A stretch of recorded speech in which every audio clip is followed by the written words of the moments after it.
کل کے سبق میں مولانا ہم نے حال کے بارے میں پڑھا تھا. مصنف نے آپ کو بتلایا تھا کہ حال ایسا لفظ ہے جو دلالت کرتا ہے فاعل کی حالت پر، فاعل کی ہیئت بتلاتا ہے، یا مفعول کی حالت اور ہیئت بتلاتا ہے، یا دونوں کی حالت بتلاتا ہے. بھائی تو معلوم ہوا حال ہمیشہ فاعل سے آئے گا یا مفعول سے آئے گا. کس کے نزدیک؟ صاحب کافیہ وغیرہ اور صاحب ہدایت النحو کے نزدیک. جبکہ ابن مالک رحمہ اللہ ان کے نزدیک جو ہے حال مطلق ہیئت بیان کرنے کے لیے آتا ہے، فاعل یا مفعول ہونا ضروری نہیں. جس ذوالحال کا فاعل یا مفعول ہونا ضروری نہیں ہے. بھائی تو چنانچہ صاحب کافیہ وغیرہ کے نزدیک حال ہمیشہ یا تو فاعل سے آئے گا یا مفعول سے، اور پھر وہ فاعل یا مفعول یا تو لفظوں کے اعتبار سے عبارت میں فاعل اور مفعول بن رہے ہوں گے، یا عبارت میں تو نہیں بن رہے لیکن معنی کے اعتبار سے کیا ہے؟ فاعل یا مفعول بن رہے ہیں. اور یہ بھی بتلایا تھا کہ حال کے اندر عامل جو ہوتا ہے فعل ہوتا ہے یا معنی فعل ہوتا ہے، اور ذوالحال اکثر معرفہ ہوتا ہے، اور حال ہمیشہ نکرہ ہوگا. اور اگر کبھی معرفہ آ بھی جائے صورتاً تو ہم اس کی تعویل کر کے اس کو کیا بنا دیں گے؟ نکرہ بنا دیں گے. جیسے وحدہ معرفہ حال آ رہا تھا، جاءنی زید وحدہ، تو ہم نے اس کو تعویل کر کے کس تعویل میں کر لیا تھا؟ منفردن کی تعویل میں کر کے نکرہ بنا لیا تھا. اور میں ضابطہ یہ بھی ذکر ہوا تھا کہ اگر حال نکرہ ذوالحال اگر نکرہ ہو تو حال جو ہے اس کو اس پر مقدم کرنا واجب ہے، کیونکہ حالت نسبی میں شبہ پڑے گا. شاید یہ موصوف صفت ہیں اگر آپ مؤخر رکھتے ہیں، تو لہذا اس شبے سے بچنے کے لیے، اس التباس سے بچنے کے لیے ضروری ہے کہ حال کو کیا کیا جائے؟ ذوالحال نکرہ پر مقدم کیا جائے. اور میں نے بتلایا تھا یہ اس وقت ہے جبکہ حال مفرد واقع ہو. اگر جملہ واقع ہو تو پھر اس کا مقدم یہ پھر مقدم نہیں، مؤخر ہی رہے گا. بھائی اور کبھی کبھار حال کو قرینے کے قیام کی وجہ سے حذف بھی کر لیا جاتا ہے، جیسے سالمن غانمن. بھائی یہ دراصل کیا ہے؟ جانے والے مسافر کو کہتے ہیں. تو ترجع سالمن سالمن غانمن. اس کے بعد تمیز کے بارے میں پڑھا تھا کہ تمیز ایسا نکرہ ہے جس کو مقدار کے بعد ذکر کیا جائے اور وہ اس مقدار میں سے ابہام کو دور کر دے. اور مقداریں میں نے بتلائی تھی 5 قسم پر ہیں، یا تو عدد ہوگا، یا کیل ہوگا، یا وزن ہوگا، یا مسافت ہوگی. مساحت مانے مسافت، پیمائش، اور غیر، یا اس کے علاوہ ہوگا. بھائی یعنی اندازہ وغیرہ. جیسے ہر ایک کی مثال انہوں نے ذکر کی، عندی 20 درہمن. تو یہ درہمن کیا ہے؟ تمیز ہے، اس نے عدد سے ابہام کو دور کیا. اسی طرح قفیزان یہ کیل ہے مولانا، اس سے برن یہ تمیز ہے، اس نے ابہام کو دور کیا. اور کبھی کبھار بتلایا تھا کہ غیر مقدار سے بھی تمیز آ جایا کرتی ہے، ھذا خاتم حدیدن. لیکن یہ جو غیر مقدار سے تمیز آتی ہے اس کے اندر جر زیادہ ہے. اکثر اس کو کیا بنا دیتے ہیں؟ مضاف الیہ. اور مضاف الیہ پر کیا آتا ہے؟ جر. تو اس پر بھی کیا آئے گا؟ جر. اور کبھی کبھار جملے کے بعد بھی تمیز آیا کرتی ہے، جو جملے کے اندر جو نسبت ہے مولانا اس نسبت سے کیا کرتی ہے؟ ابہام کو دور کر دیتی ہے. اس کے بعد مستثنی کے بارے میں ہم نے پڑھا تھا. مستثنی وہ ہے جس کو الا اور اس کے اخوات کے بعد ذکر کیا جاتا ہے. کس لیے ذکر کیا جاتا ہے؟ یہ بتلانے کے لیے کہ وہ چیز جو ماقبل یعنی مستثنی منہ کی طرف جس کی اضافت نسبت ہو رہی ہے وہ اس مستثنی کی طرف منسوب نہیں ہے. جاءنی طلاب درجۃ الثانیہ، میرے پاس درجہ ثانیہ والے طالب علم آئے، الا زیدن مگر زید. تو کیا معنی کہ وہ چیز مجیعت جو منسوب ہے ماقبل کی طرف وہ زید کی طرف منسوب نہیں. باقی طلباء کی طرح جو مجیعت منسوب ہے وہ زید کی طرف منسوب نہیں. اور یہ 2 قسم پر ہے، ایک مستثنی متصل، ایک مستثنی منقطع. مستثنی متصل وہ ہے جس کو متعدد سے نکالا جائے الا وغیرہ کے ذریعے، اور منقطع وہ ہے جس کو متعدد سے نہ نکالا جائے اور کس کے بعد واقع ہو؟ الا وغیرہ کے بعد واقع ہو. اس کو کیا کہتے ہیں؟ مستثنی منقطع. تو جاءنی طلاب الدرجۃ الثالثہ الا زیدن. اب یہ مثال مستثنی متصل کی بھی بن سکتی ہے اور منقطع کی بھی. اگر زید درجہ ثانیہ میں پڑھتا ہے تو پھر تو یہ مثال کس کی بن گئی؟ متصل کی. اگر وہ انہیں پڑھتا ہی نہیں تو پہلے ہی نہیں تھا داخل تو یہ کس کی مثال بن گئی؟ منقطع کی. اس کے بعد میں نے بتلایا تھا مستثنی کا اعراب 4 قسم پر ہے بھائی. مستثنی کے لیے کل الفاظ جو استعمال ہوتے ہیں الا ہے، خلا ہے، عدا ہے، ما خلا ہے، ما عدا ہے، لیس ہے اور لا یکون ہے اور غیرہ ہے اور سوا ہے اور سوا ہے اور حاشا ہے اور یہ حاشا ہے مولانا. یہ الفاظ ہیں. ان میں سے بتلایا تھا کہ الا کے اندر تفصیل ہے، جبکہ خلا، عدا، ما خلا، ما عدا، لیسا، لا یکون، ان 6 کے اندر مستثنی کیا ہوگا؟ مفتوح ہوگا بھائی. سمجھ میں آیا؟ خلا اور عدا میں اکثر تو ان میں مفتوح ہوگا. اور جبکہ سوا، سوا، غیرو اور حاشا کے بعد اکثر کیا ہوگا؟ مجرور ہوگا. جبکہ الا میں تفصیل ہے. الا کے میں سب سے پہلے آپ یہ دیکھیں کہ یہ کلام یہ مستثنی متصل ہے یا منقطع. اگر منقطع ہو تو منصوب ہوگا. اگر متصل ہے پھر دیکھو کلام موجب ہے یا غیر موجب. اگر کلام موجب ہے تو پھر بھی کیا ہوگا؟ منصوب. کلام موجب کس کو کہتے ہیں؟ جس میں نفی، نہیں یا استفہام نہ ہو. تو اگر کلام موجب میں ہو تو پھر بھی منصوب.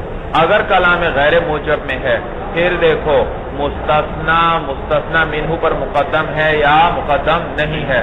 اگر مقدم ہے پھر بھی کیا ہوگا؟ منصوب.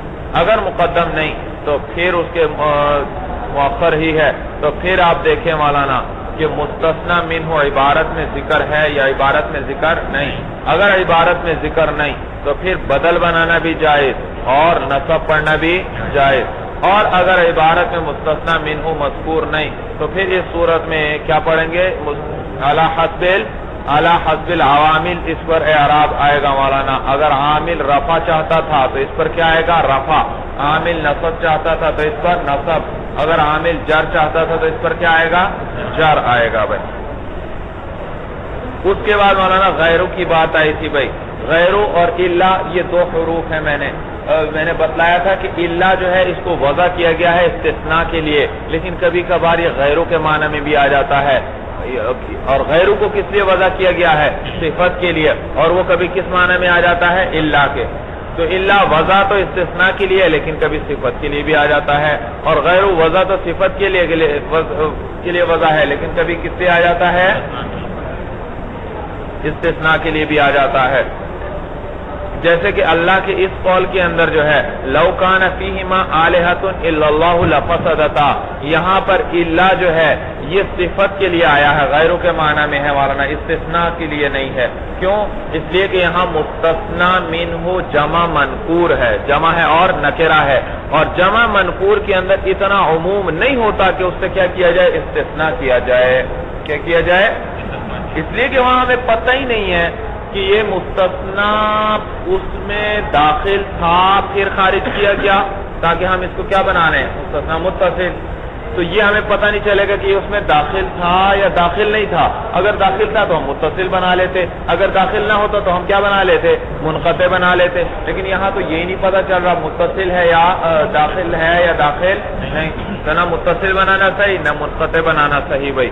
تو یہاں وجہ معنی ہے معنوی، لفظی ہے، لفظی وجہ ہے، کیونکہ مستثنی منہ کیا رہا ہے؟ جمع منکور ہے. تو یہ لفظی وجہ ہے جس کی وجہ سے یہاں الا کو استثناء کے معنی میں ہم نہیں لے سکتے اس لفظ کی وجہ سے.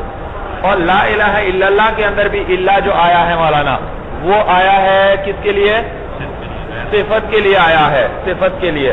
لیکن وہاں پر معنوی وجہ ہے، اس لیے کہ یہ الا جو ہے یہاں پر ہم یا تو مستثنی متصل کے لیے لیتے یا اس کو منقطع کے لیے لیتے.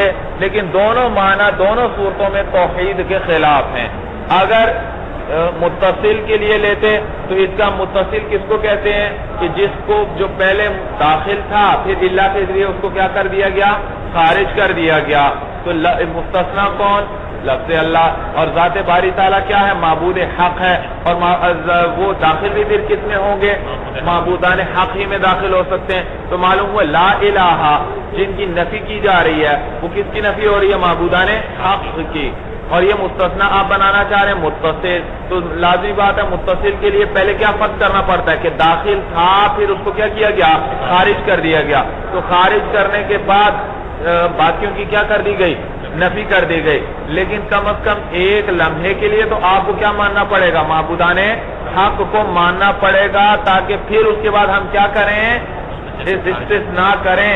تو بعد میں استثناء کے بعد تو باقی سب کی نفی ہو گئی، صرف ذات باری تعالیٰ کا اس بات ہوا، لیکن ایک لمحے کے لیے کیا فرض کرنا پڑا کہ پہلے داخل تھے، پھر کیا کیا؟ جب داخل مان لیا تو معلوم ہوا معبودان حق کو بھی آپ نے ایک لمحے کے لیے مان لیا بطور فرض کے ہی چاہے مانا، کیونکہ استثناء کو صحیح کرنا ہے نا۔ مستثنا متصل کہتے ہی کس کو ہے؟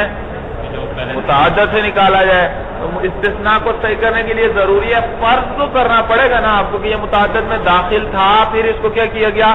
خارج کیا گیا۔ تو ایک لمحے کے لیے کم از کم آپ کو پہلے فرض کرنا پڑا معبودان حقیقی بہت سارے، پھر بعد میں چاہے آپ نفی کرتے رہیں، لیکن ایک لمحے کے لیے تو مولانا معبودان حقیقی آپ نے بہت سارے مان لیے، اور شرک آ گیا مولانا۔ تو یہ معنی کیا ہے؟ توحید کے خلاف ہے۔ اور اگر آپ اس کو مستثنا منقطع بنائیں تو منقطع بنانا بھی صحیح نہیں، اس لیے کہ مستثنا منقطع وہ کہتے ہیں جو پہلے سے داخل ہی نہ ہو، اور پہلے سے داخل کس صورت میں نہیں ہو سکتا کہ ہم لا الہ سے کون سے الہ کی نفی مراد لیں؟ معبودان باطلہ کی۔ تو معبودان باطلہ جب مراد لیے، اب اللہ تعالیٰ ان میں داخل نہیں، کیونکہ اللہ تعالیٰ تو معبود حقیقی ہیں۔ تو یہ مستثنا منقطع بنانے کے لیے ضروری ہے کہ دونوں الگ الگ ہوں والا۔ تو جب ہم نے نفی کی کس کی معبودان باطلہ کی تو بھائی معبودان باطلہ کی تو نفی ہو گئی، اور معبودان حقیقی کی نفی ہوئی؟ معبودان حق کی نفی نہیں ہوئی۔ تو صرف آپ نے کہا جھوٹا خدا اور جھوٹے خدا نہیں ہیں، تو بھائی صرف جھوٹے کی نفی کی، معلوم ہوا سچے کا امکان تو ہے، تو یہ معنی بھی توحید کے کیا ہوئے؟ خلاف ہوئے۔ بات سب کو سمجھ میں آئی بھائی؟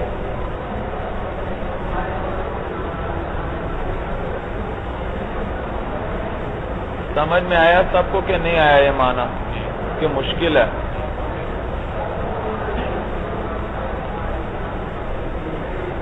سمجھ میں آیا؟ تو معبودان دو قسم کے ہو سکتے ہیں، ایک حق ایک باطل۔ اگر لا الہ سے مراد لیتے ہو نفی کس کی؟ معبودان حق کی، تو یہ متصل بن جائے گا۔ اگر لا الہ سے نفی مراد لیتے ہو معبودان باطل کی، تو یہ مستثنا منقطع بن جائے گا۔ اور میں نے تقریر میں بتلا دیا کہ دونوں صورتیں توحید کے خلاف ہیں۔ ایک صورت تو صراحتاً خلاف ہے کہ معبودان باطلہ کی نفی ہوئی، معبودان حق کی نفی تو نہیں ہوئی۔ آپ کہہ رہے اللہ کے علاوہ اللہ صرف ایک معبود حقیقی اللہ ہے، کوئی معبود باطل اور نہیں ہے۔ معلوم ہے معبودان حق کی نفی تو نہیں ہو سکتا اور معبود حقیقی موجود ہوں، اور دوسری صورت میں آپ کو فرض کرنا پڑا، تو دونوں معنی صحیح ہیں۔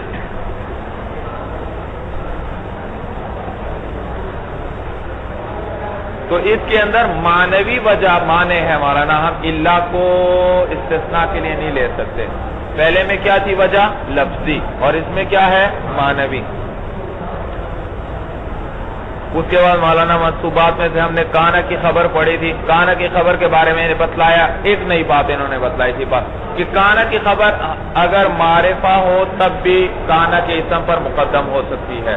مبتدا خبر میں ہم نے یہ ضابطہ پڑھا تھا کہ اگر مبتدا تو ہے ہی معرفہ، خبر بھی معرفہ آ گئی تو اس خبر کو مبتدا پر مقدم کرنا جائز نہیں، ورنہ تو پتہ ہی نہیں چلے گا، کیونکہ مبتدا بھی مرفوع خبر بھی مرفوع، پتہ ہی نہیں چلے گا کون مبتدا ہے اور کون خبر ہے۔ جو بھی سنے گا وہ پہلے کوئی مبتدا بنائے گا اور ثانی کوئی کیا بنائے گا؟ خبر، حالانکہ آپ پہلے کو خبر بنانا چاہتے تھے اور ثانی کو، اس لیے مبتدا کی صورت میں جب خبر بھی معرفہ ہو تو اس کو مبتدا پر مقدم کرنا جائز نہیں۔ لیکن کانا کی خبر کے اندر کانا کی خبر اگر معرفہ بھی ہو تو کانا کے اسم پر کیا ہو جائے گی؟ مقدم ہو سکتی ہے۔ لیکن میں نے بتلایا تھا یہ اس جگہ پر ہوگا صرف جہاں دونوں میں اعراب لفظی کے ذریعے پتہ چل رہا ہو، اس لیے کہ کانا کا اسم ہوتا ہے مرفوع، کانا کی خبر ہوتی ہے منصوب، تو وہ رفع اور وہ نصب بتلا دے گا، چاہے آپ مقدم مؤخر بھی کر دیں کہ کون خبر ہے اور کون کانا کا اسم ہے۔ ہاں جہاں ایسا نہ ہو، جہاں پتہ اعراب لفظی نہیں آ رہا دونوں پر، اس صورت میں پھر کانا کی خبر کو بھی کانا کے اسم پر مقدم کرنا جائز نہیں۔ اس کے بعد مولانا انا کی منصوبات میں سے انا کا اسم پڑھا تھا، انا کے یہ بھی منصوب ہوتا ہے۔ اس کے بعد لا نفی جنس کا اسم بتلایا تھا، وہ بھی منصوب ہوتا ہے، لیکن اس کے منصوب ہونے کے لیے 3 شرائط تھی مولانا۔ لا نفی جنس کے اسم کے منصوب ہونے کے لیے کتنی شرائط تھی؟ 3 پہلی شرط کیا تھی؟ اس کے ساتھ ملا ہوا ہو۔ دوسری شرط کیا تھی؟ نکرہ ہو۔ تیسری شرط کیا تھی؟ مضاف ہو یا مشابہ مضاف ہو۔ تو لا نفی جنس کا اسم منصوب ہوگا 3 شرطوں کے ساتھ، اس کے لا کے ساتھ ملا ہوا ہو، نکرہ ہو اور مضاف ہو یا مشابہ مضاف ہو۔ جیسے لا غلام رجل فی الدار، تو دیکھو لا غلام رجل، غلام کیا ہے؟ لا کے ساتھ ملا ہوا ہے اور نکرہ بھی ہے اور مضاف بھی ہے، کس کی طرف؟ رجل کی طرف۔ یا جیسے لا 20 درہمن فی الکیس، تو دیکھو 20 لا کے ساتھ ملا ہوا ہے مولانا اور نکرہ بھی ہے اور مضاف تو نہیں بلکہ یہ کیا ہے؟ مشابہ مضاف ہے۔ مشابہ مضاف کس کو کہتے تھے؟ وہ اسم جس کا معنی بغیر دوسرے اسم کے ملائے پورا نہ ہوتا ہو۔ تو یہاں بھی 20 کا پتہ ہی نہیں چلتا ہمیں 20 سے کیا مراد ہے، کتابیں مراد ہے، قلم مراد ہے، بستے مراد ہے۔ تو آگے جب درہمن آیا اس نے ہمیں بتایا کہ 20 سے کیا مراد ہے، تو یہاں جب تو یہ بھی مولانا محتاج ہے تمیز کا۔ اچھا، اس کے بعد اگر ان میں سے کوئی ایک شرط بھی نہ پائی گئی تو پھر صورتحال مختلف ہوگی۔ مثلا اگر آخری شرط نہ پائی گئی، پہلی شرط بھی ہے، ساتھ بھی ملا ہوا ہے، دوسری شرط بھی ہے، نکرہ بھی ہے، تیسری شرط نہیں ہے، مضاف یا مشابہ مضاف نہیں، تو پھر اس کا اعراب کیا ہوگا؟ مبنی علی الفتح ہوگا۔ لا رجل فی الدار، یہ ساتھ بھی ملا ہوا ہے، نکرہ بھی ہے، لیکن مضاف یا مشابہ مضاف نہیں ہے۔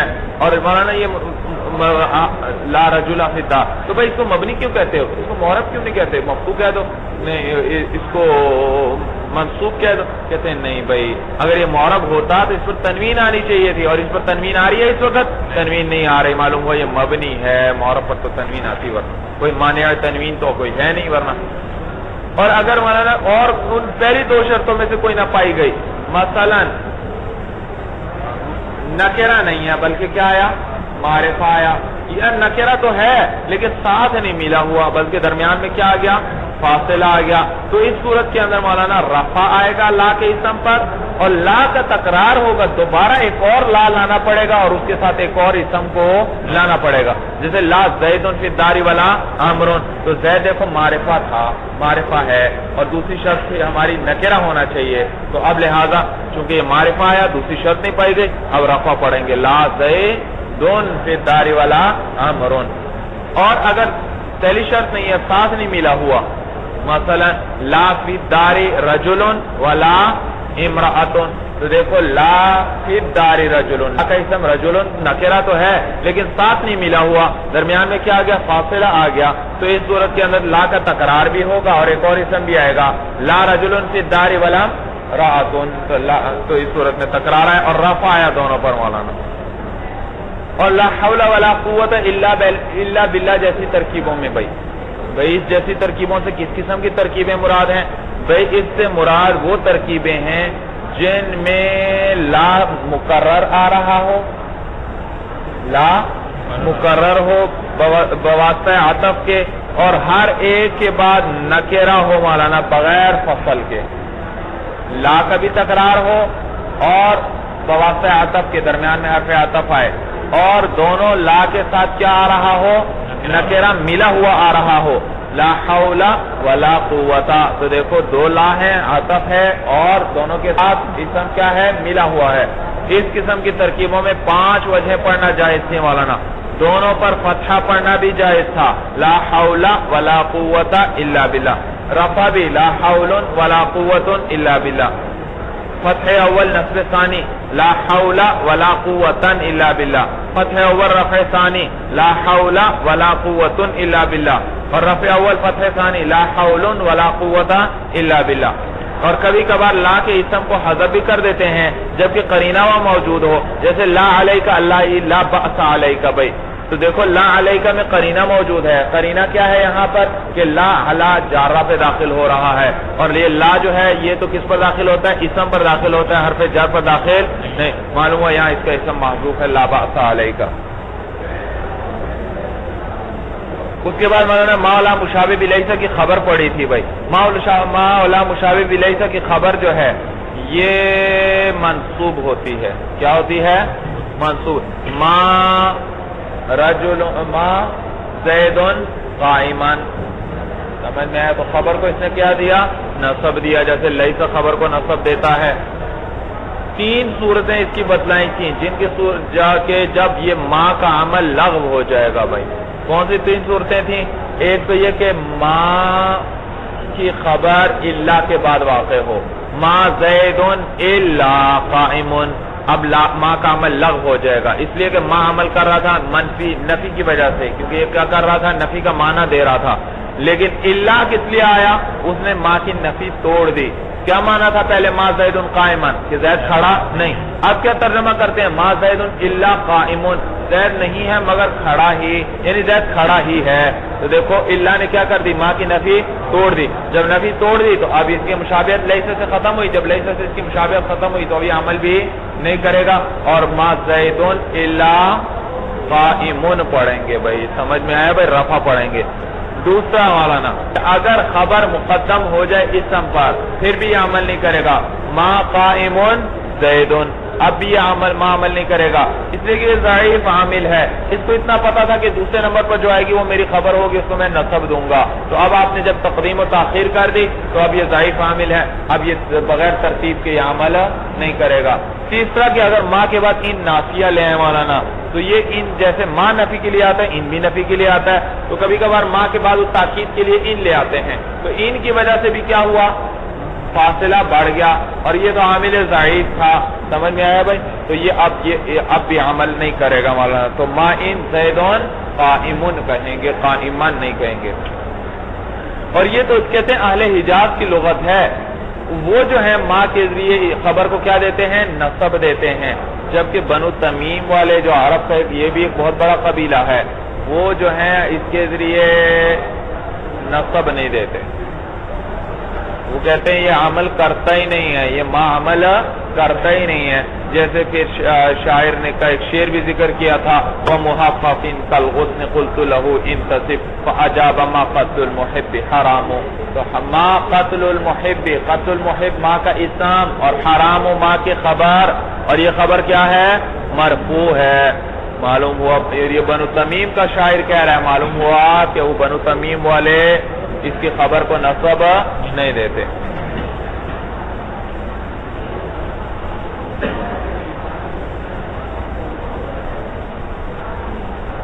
المقصد الثالث فی المجرورات.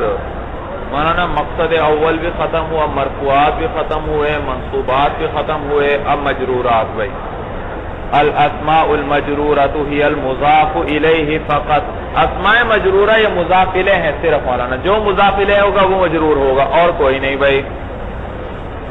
مضاف الیہ کس کو کہتے ہیں؟ کہتے ہیں وہو کل اسم نسب الیہ شیء بواسطۃ حرف الجر. ہر وہ اسم ہے جس کی طرف نسبت کی جائے کسی چیز کی بواسطہ حرف جر کے. لفظاً یا تو یہ حرف جر لفظوں میں ہوگا، نچلی سطر میں آ رہا ہے، او تقدیراً یا حرف جر کیا ہوگا؟ تقدیراً ہوگا، لفظوں میں ذکر نہیں ہوگا بھائی. ہر مضاف الیہ کس کو کہتے ہیں؟ مررت بزید، مررت یا چلو زیدون فی الدار. یہاں فی الدار، یہ دار کو دیکھو مولانا، دار پہ نظر رکھو، یہ مضاف الیہ ہے. یہ کیا ہے؟ تو مضاف الیہ ہر وہ اسم ہوتا ہے جس کی طرف کسی چیز کی نسبت کی جائے. اس گھر کی طرف کس چیز کی نسبت کی گئی ہے؟ زید کی. کس کی؟ زید کی. تو دیکھو، اور کس کے واسطے سے کی گئی ہے؟ فی کے واسطے سے. کس کے واسطے سے؟ تو زید کی طرف گھر کی طرف دار کی طرف زید کی نسبت کی گئی ہے بواسطہ حرف جر کے، تو اس کو کیا کہتے ہیں؟ مضاف الیہ۔ تو مولانا اب یاد رکھو یہ حرف جر کبھی لفظوں میں ہوگا کبھی تقدیراً ہوگا، لفظوں میں نہیں ہوگا۔ جیسے غلام زیدین اصل میں ہے غلام لزیدین، تو لام کو حذف کر دیا اور کیا بنا دیا؟ غلام زیدین۔ تو کبھی حرف جر جیسے زید فی الدار لفظوں میں ہوگا، یہ جب لفظوں میں موجود ہو تو اس کو کہتے ہیں جار مجرور ہے، یہ بھی مضاف الیہ لیکن کہتے ہیں اس کو کیا ہے؟ جار مجرور کہتے ہیں، یہ مجرور کہتے ہیں۔ اور جب یہ لفظوں میں نہ ہو تقدیراً ہو جیسے غلام زیدین تو اس کو مضاف الیہ کہتے ہیں، اس کو کیا کہتے ہیں؟ مضاف الیہ کہتے ہیں۔ سمجھ میں آیا بھائی؟ تو دونوں دراصل ہیں مضاف الیہ ہی، کیونکہ ایک چیز کی نسبت کی جا رہی ہے دوسری چیز کی طرف بواسطہ حرف جر کے، لیکن جب حرف جر لفظوں میں ہوگا تو یہ کیا کہلائے گا؟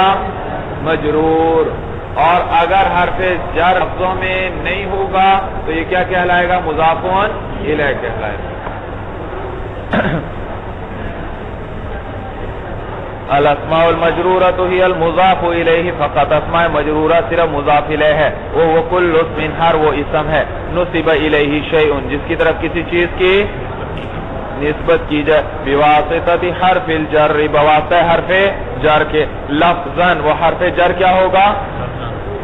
جیسے مررت بزید، تو دیکھو با حرف جر لفظوں میں ہے۔ وَيُعَبَّرُ عَنْ هذا الترکیب فی الاصطلاح بأنه جار ومجرور، اور تعبیر کیا جاتا ہے اس ترکیب کو اصطلاح نحو کے اندر کہ یہ جار اور مجرور ہے۔ اور تقدیراً یہ حرف جر تقدیراً ہوگا جیسے غلام زیدین، تقدیر ہو غلام لزید، تقدیر عبارت کیا ہے؟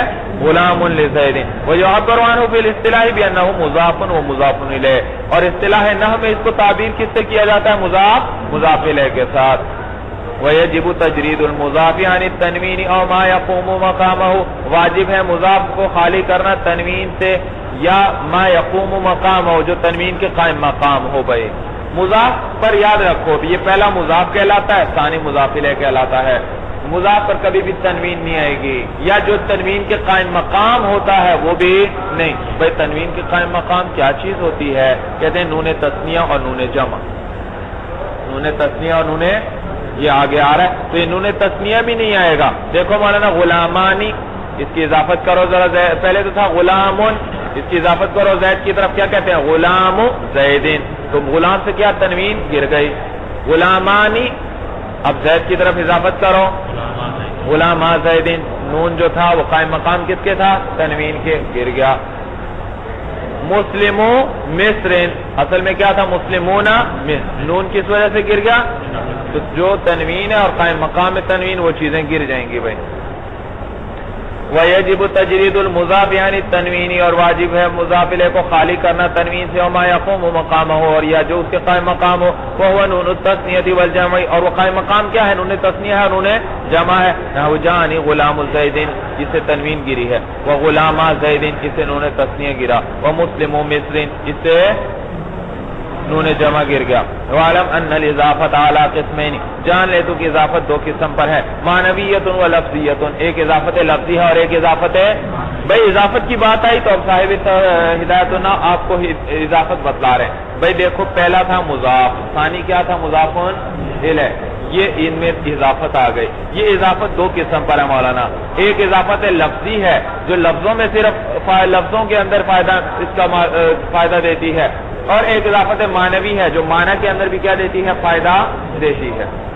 اضافت لفظی پہلے سمجھ لو بھائی، اضافت لفظی اس کو کہتے ہیں کہ صیغہ صفت کا ہو، صیغہ کون سا ہو؟ صفت کا۔ صفت کے صیغے سے مراد یہاں مولانا صرف اس میں فاعل، اس میں مفعول اور صفت مشبہ ہے۔ اس میں فاعل کا صیغہ ہو، اس میں مفعول کا صیغہ ہو، یا صفت مشبہ کا صیغہ ہو، اور یہ مضاف ہو رہا ہو اپنے معمول کی طرف۔ کس کی طرف مضاف ہو رہا ہو؟ اپنے معمول کی طرف مضاف ہو رہا ہو بھائی۔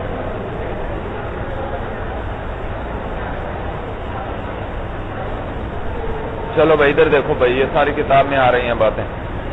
تو اضافت لفظی کس کو کہتے ہیں مولانا؟ کہ صیغہ صفت کا ہو اور مضاف ہو کس کی طرف؟ اپنے معمول کی طرف مضاف ہو. معمول کی بھائی دیکھو آپ نے نہیں پڑھا فعل کس کو کیا کرتا ہے؟ عمل دیتا ہے یا نہیں دیتا؟ فاعل کو کیا دیتا ہے؟ رفع. مفعول کو کیا دیتا ہے؟ نصب. اسی طرح آپ نے پڑھا نہیں اس میں فاعل کس کو رفع دیتا ہے؟ فاعل کو. کس کو نصب دیتا ہے؟ مفعول کو. اس میں مفعول کس کو رفع دیتا ہے؟ نائب فاعل کو. صفت مشبہ بھی کس کو رفع دیتی ہے؟ فاعل کو. تو جس کو رفع دے گی وہ ان کا معمول ہوا اور یہ اس کے اندر عامل ہوئی. بھائی یہ اس کے اندر کیا ہوئے؟ عامل ہوئے.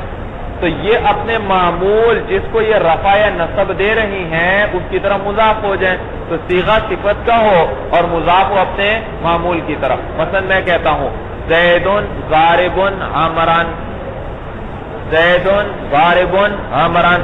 زید ترکیب کرو. زید مرفوع لفظاً مبتدا.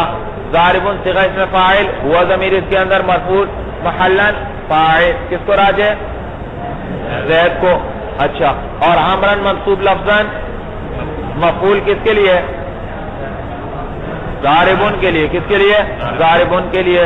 ضاربون صیغہ اسم فاعل اپنے فاعل اور مفعول سے مل کر شبہ جملہ ہو کر خبر مبتدا خبر مل کر جملہ اسمیہ.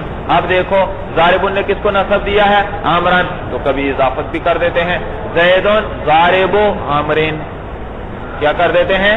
اضافت کر دیتے ہیں. تو کیا پڑا؟ زیدون ضارب عمرین. تو دیکھو صیغہ ہے صفت کا ضارب اور اس کی اضافت ہو رہی ہے کس کی طرف؟ اپنے معمول کی طرف جس کو یہ کیا دے رہا تھا؟ نصب دے رہا تھا. تو اس کو کہتے ہیں اضافت لفظی. کیا کہتے ہیں؟ کہ صیغہ صفت کا ہو اور مضاف ہو کس کی طرف؟ اپنے معمول کی طرف مضاف ہو. تو اس کو اضافت لفظی کہتے ہیں مولانا. اور لفظی اس لیے کہتے ہیں مولانا کہ یہ صرف لفظوں میں لفظوں میں تخفیف کا فائدہ دیتی ہے. کس چیز کا؟ تخفیف کا فائدہ دیتی ہے. بھائی دیکھو لفظوں میں تخفیف آئی یا نہیں آئی؟ پہلے تھا ضاربون عمران تنوین تھی یا نہیں درمیان میں؟ اب آپ نے کہا ضارب عمرین تنوین گر گئی تو تخفیف آ گئی یا نہیں آ گئی مولانا؟ ایک نون ساکن درمیان سے چلا گیا. جتنے حرف کم ہوئے اس کو ادا کرنا اتنا ہی آسان. تو تخفیف آ گئی. تو یہ صرف لفظوں میں تخفیف کا فائدہ دیتی ہے. اب آپ لفظوں میں تخفیف کا فائدہ دیتی ہے اور معنی کے کوئی فائدہ نہیں دیتی. یعنی ضاربن عمران. ضاربن معرفہ تھا یا نکرہ تھا؟ نکرہ تھا. کیا تھا؟ نکرہ تھا. تو مولانا آپ نے تو یہ پڑھا ہے کہ معرفہ کی طرف کسی چیز کی اضافت ہو جائے تو وہ بھی کیا بن جاتی ہے؟ معرفہ. غلام نکرہ ہے اس کی اضافت زید کی طرف کر دو تو کیا بن جاتا ہے؟ معرفہ. اب غلام الزیدن ہم کہیں تو کوئی کہے نکرہ کی مثال پیش کرو, آپ غلام الزیدن نہیں کہہ سکتے کیونکہ یہ تو نکرہ نہیں ہے بلکہ کیا ہے؟ معرفہ ہے. لیکن یاد رکھو یہ جو اضافت لفظی ہے ضارب الزیدن, ضارب اب بھی نکرہ ہے اسی طرح جیسے اضافت سے پہلے نکرہ تھا اب بھی کیا ہے؟ نکرہ ہے. سمجھ میں آیا بھائی؟ کیوں نکرہ؟ اس لیے کہ بھائی صفت کی اضافت کس کی طرف ہو رہی ہے؟ اپنے معمول کی طرف ہو رہی ہے اور یہ ابھی بھی تقدیر انفصال میں ہے. کس میں ہے؟ تقدیر انفصال میں ہے. تقدیر انفصال کا کیا معنی؟ یعنی مضاف نے مضاف الیہ سے نہ تعریف اخذ کی ہے اور نہ ہی تخصیص اخذ کی ہے. نہ تعریف اخذ کی ہے اور نہ تخصیص. دیکھو میں جب کہتا ہوں غلام زیدن, غلام اکیلا تھا تو نکرہ تھا, لیکن جب زید کی طرف اضافت ہو گئی, جب معرفہ کی طرف اضافت ہوئی تو غلام نے مضاف الیہ سے تعریف اخذ کر لی. غلام خود تو نکرہ تھا لیکن جب اضافت ہوئی اور کس کی طرف ہوئی؟ معرفہ کی طرف ہوئی تو معرفہ کے اندر جو تعریف تھی وہ کس نے لے لی؟ غلام نے بھی اس سے لے لی. غلام نے بھی اس سے لے لی. تو معرفہ کی طرف جب کسی چیز کی اضافت کی جائے تو مضاف جو ہوتا ہے اس معرفہ سے اضافت تعریف لے لیتا ہے, یعنی مضاف بھی کیا بن جاتا ہے؟ معرفہ بن جاتا ہے اور معرفہ بن جاتا ہے. اور اگر اضافت یہ نکرہ کی طرف ہو غلام رجلن, غلامو, تو یہ تخصیص اخذ لیتا ہے. کیا کر لیتا ہے؟ تخصیص اس کے اندر پیدا ہو جاتی ہے. دیکھو میں نے کہا غلامن, دنیا میں کتنے غلام تھے؟ 1,00,000 مثلا, ساروں پہ شادی کار ہے. لیکن جب میں نے کہا غلام الرجلین تو غلام امرأہ سارے خارج ہو گئے مولانا, آدھے رہ گئے بھائی. تو غلام اور رجل نکرہ کی طرف اضافت کرنے سے اس میں کیا آ گئی, تخصیص آ گئی. پہلے 1 لاکھ پہ صادق آ رہا تھا, اب کتنے پر صادق آ رہا ہے, 50,000 پہ صرف صادق آ رہا ہے. صورت سمجھ میں آئی؟ تو جب بھی کسی چیز اسم کی اضافت کی جائے, معرفہ کی طرف اضافت ہو تو مضاف معرفہ بن جاتا ہے, نکرہ کی طرف اضافت ہو تو اس میں کیا آ جاتی ہے, تخصیص.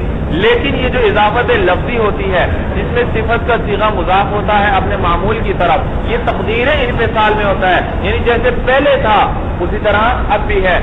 پہلے جیسے نکرہ تھا اب بھی نکرہ ہے. اس نے نہ مضاف الیہ سے, اگر مضاف الیہ اس کا معرفہ ہے جیسے ضارب عمرن تو اس سے تعریف اخذ نہیں کی, اور اگر یہ نکرہ ہوتا ضارب الرجلین تو اس صورت میں اس سے تخصیص نہ آتی. تو معلوم ہوا نہ اس میں چاہے اس کی معرفہ کی طرف اضافت ہو چاہے اس کی نکرہ کی طرف اضافت ہو, یہ نہ تعریف آئے گی اس کے اندر اور نہ ہی تخصیص آئے گی. تو ضارب ابھی بھی اسی طرح نکرہ کا نکرہ ہے. جیسے قرآن میں آیا ہے مولانا, ھذا عارض ممطرنا, ھذا عارض ممطرنا, یہ بادل ہے, ممطرنا ایسا بادل جو ہم پہ بارش برسانے والا ہے. تو دیکھو ترکیب دیکھو, ھذا اس میں اشارہ مبتدا مرفوع محلا مبتدا, عارض ہاں بس یہاں بادل کے معنی میں اس کو چھوڑو, اس میں فاعل والی ترکیب کو. یہ موصوف, ممطرنا مضاف مضاف الیہ مل کر عارض کے لیے صفت, موصوف صفت مل کر خبر, مبتدا خبر مل کر جملہ اسمیہ خبریہ. بات یہ سمجھانا چاہتا ہوں, جو عارض ہے موصوف, ممطرنا اس کے صفت, فوراً آپ کے ذہن میں اشکال آئے گا, عارض تو ہے نکرہ, ممطرنا تو کیا ہے, مضاف مضاف الیہ ہے, اور اضافت بھی کس کی طرف ہو رہی ہے, نا ضمیر متکلم کی ضمیر کی طرف, اور جو چیز ضمیر کی طرف مضاف ہو وہ کیا بن جاتی ہے, معرفہ. جب وہ معرفہ بن گئی تو وہ عارضوں کے لیے صفات نہیں بن سکتی. تو جواب یہ کہ یہ اضافت لفظی ہے. یہ کیا ہے, اضافت ہے. تو یہ اصل میں تھا کیا,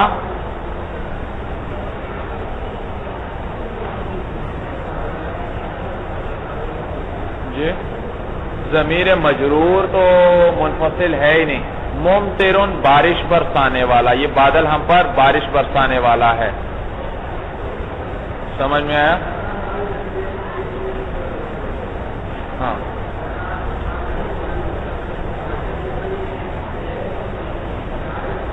ہاں منصوب لاؤ ذرا, منصوب ضمیر, منصوب منفصل لاؤ مولانا جی. ہاں جمع متکلم کے لے کر آؤ, یا ایانا, تو اصل میں تھا ممطرن ایانا, ممطرن بارش برسانے والا ہے, کس پر, ہمارے اوپر. پھر تو ممطرن صیغہ اس میں فاعل تھا, ایانا اس کے لیے کیا تھا, مفعول تھا مولانا. تو اس کو پھر ہم نے کیا کر دیا, اس میں کیا کر دیا, اضافت کر دی گئی مولانا. اور جب اضافت کر دی گئی تو یہ اضافت کس کی طرف ہوئی, صیغہ صفت کا ہے, اور مضاف ہے کس کی طرف, اپنے معمول کی طرف مضاف ہے, اور یہ اضافت لفظی ہے. اور اضافت لفظی نہ تعریف کا فائدہ دیتی ہے اور نہ تخصیص کا.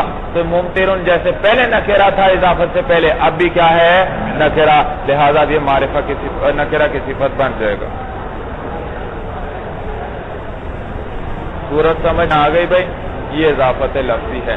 اس اضافت لفظی کے علاوہ باقی ساری اضافتیں معنوی ہیں.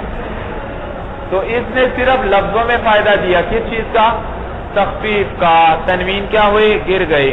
جبکہ باقی ساری اضافتیں وہ یا تعریف کا فائدہ دیتی ہیں جبکہ مضاف الیہ کیا ہو, معرفہ ہو, یا تخصیص کا فائدہ دیتی ہیں جبکہ مضاف الیہ کیا ہو, نکرہ ہو. صورت سمجھ میں آ گئی؟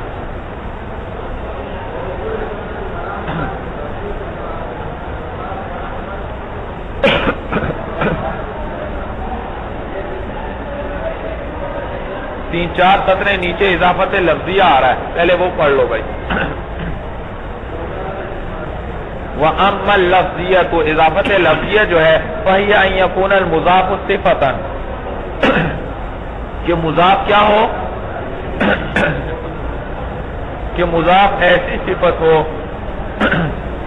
مضافتن الی معمولہا جو مضاف ہو کس کی طرف اپنے وہی ابھی تقدیر الانفصال اور یہ کس تقدیر پر ہوتی ہے انفصال کی تقدیر پر ہوتی ہے یعنی تقدیر انفصال کا کیا معنی کہ مضاف الیہ سے نہ تعریف اخذ کرتا ہے اور نہ تخصیص اخذ کرتا ہے جیسے ضارب زیدن اصل میں کیا تھا ضارب زیدن تو جیسے ضارب پہلے نکرہ تھا اب بھی نکرہ وحسن الوجہ حسن الوجہ یہ کیا تھا مولانا حسن الوجہ چہرہ اچھا کیا اچھا چہرہ تو یہ فاعل تھا اس کے لیے پھر آپ نے کیا کر دی اس کی مولانا اضافت کر دی تو فاعل کو رفع کس نے دیا تھا صفت مشبہ نے تو وہ معمول ہوا تو صیغہ حسن دیکھو صیغہ ہے صفت کا اور مضاف ہو رہا ہے کس کی طرف اپنے معمول کی طرف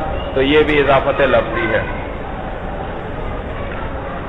وَفَائِدَتُهَا تَخْفِيفٌ بِاللَّفْظِ فقط اس کا فائدہ کیا ہے صرف لفظوں میں تخفیف آتی ہے تنوین گر جاتی ہے اور کوئی اس کا فائدہ نہیں اسی لیے اس کو اضافت لفظی کہتے ہیں اب اضافت معنویہ پر آؤ اما المعنویہ تو اضافت معنوی جو ہے فَهِيَ أَن يَكُونَ الْمُضَافُ غَيْرَ صِفَةٍ مُضَافَةٍ إِلَى مَعْمُولِهَا وہ یہ کہ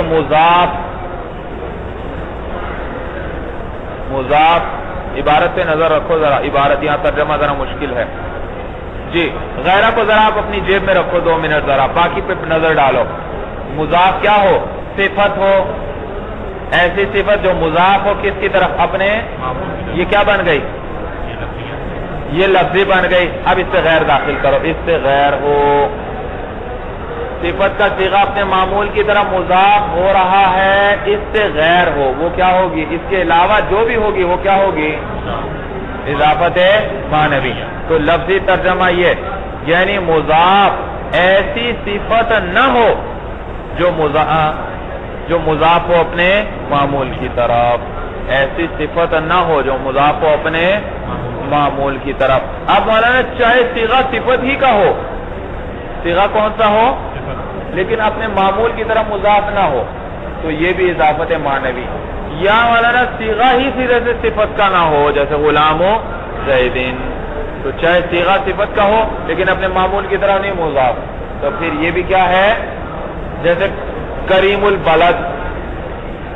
البلد کریم کیا ہے صیغہ صفت کا ہے لیکن اپنے معمول کی طرف مضاف نہیں ہے کیونکہ کریم تو صفت مشبہ ہے اور صفت مشبہ فاعل کو چاہتی ہے صرف سخی ہو تو اس کے اندر ضمیر ہوگی جو کس کو لوٹ رہی ہے غائب کو لوٹ رہی ہے کہ سخی ہے شہر کا سخی ہے وہ زید کریم البلد زید شہر کا سب سے بڑا سخی زید شہر کا سخی ہے زید شہر کا سخی ہے تو دیکھو اب سخی کے لیے البلد یہ نہ فاعل ہے نہ مفعول ہے مفعول تو اس لیے نہیں کہ صفت مشبہ مفعول چاہتی نہیں صرف کس کو چاہتی ہے فاعل کو اور شہر کیا فاعل بن سکتا ہے سخی ہو سکتا ہے شہر نہیں تو یہ صیغہ صفت کا ہے لیکن اپنے معمول کی طرح مضاف نہیں ہو رہا تو یہ اضافت معنوی ہے اما المعنویہ تو اضافت معنویہ وہ یہ ہے کہ یکون المضاف غیر صفت مضافت الی معمولہا کہ مضاف ایسی صفت نہ ہو جو مضاف ہو رہی ہو اپنے معمول کی طرف وہی اما بمعنی اللامی اب یاد رکھو مولانا اضافت لفظیہ 3 طرح پر یا تو یہ اضافت یا بھائی آپ نے پڑھا اضافت کے اندر کوئی کیا ہوگا حرف مقدر ہوگا تو یہاں کون سا حرف مقدر ہوگا کہتے ہیں کبھی مین ہوگا کبھی لام ہوگا کبھی فی جیسے غلام زیدن میں کیا مقدر تھا لام غلام لے زید تو کبھی مین کبھی لام کبھی فی کہاں پر مین ہوگا کہاں لام کہاں فی تو یہ آسان سی بات ہے دیکھو یہ ہے مضاف یہ ہے مضاف الیہ اگر مضاف الیہ مضاف کے لیے ظرف ہے تو پھر کیا مقدر ہوگا فی اگر مضاف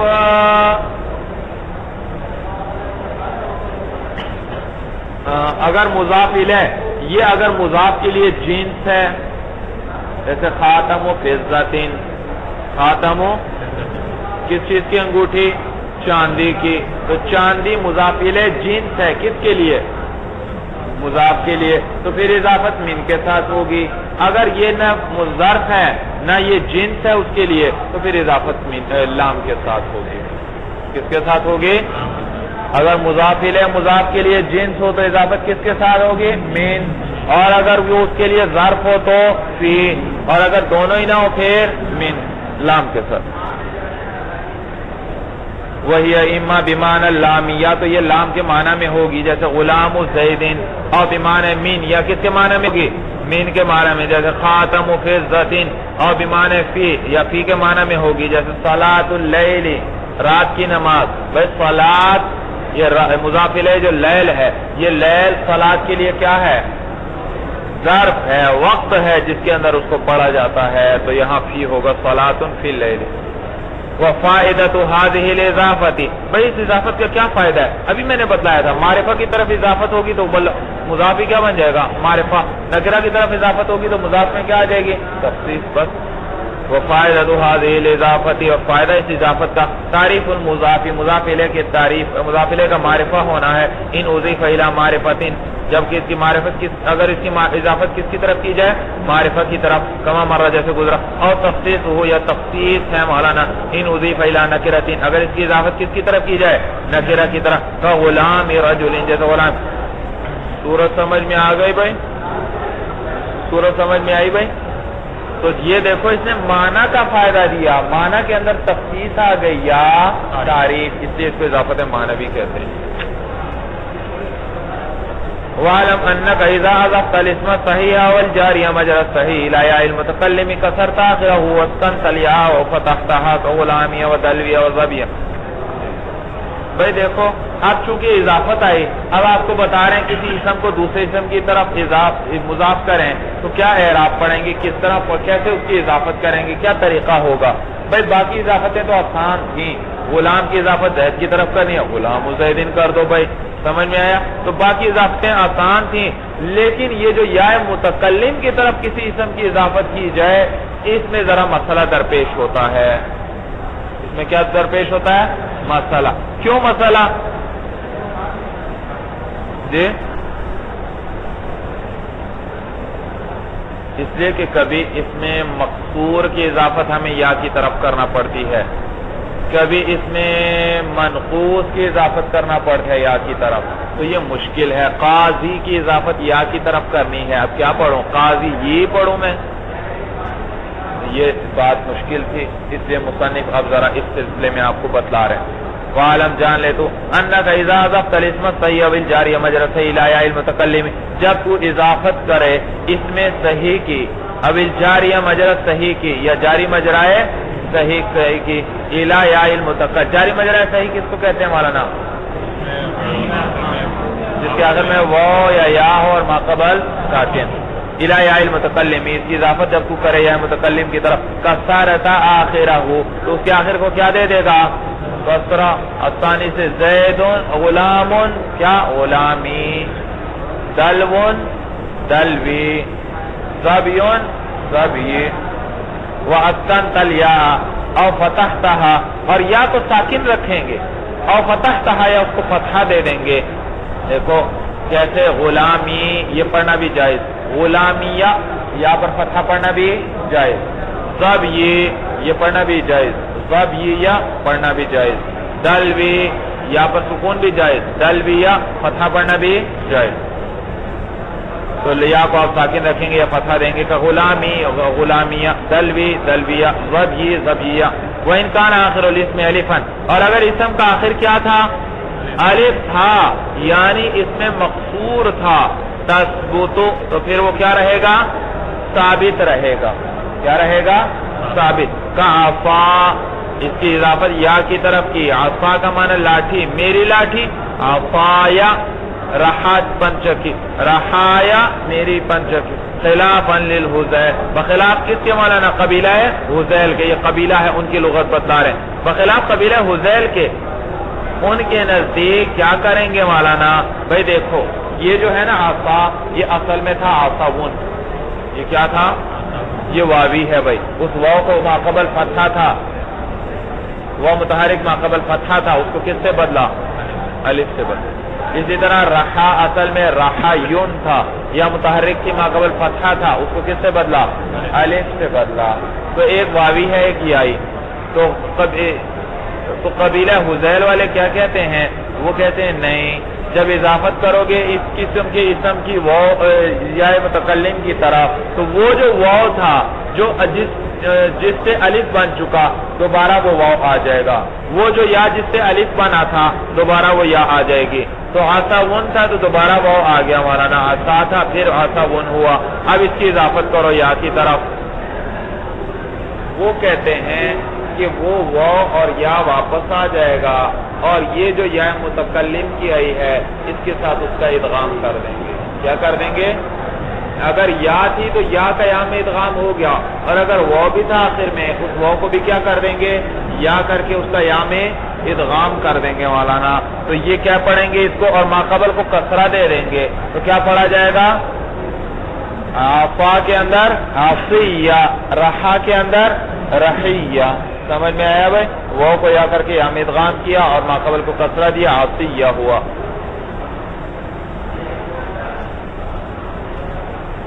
وَإِنْ كَانَ آخِرُ الْإِسْمِ يَنْ مَكْسُورًا مَا قَبْلَهَا، اور اگر اسم کے آخر میں ایسی یا تھی مکسورن ما قبلها جس کا ما قبل کیا تھا؟ مکسور تھا.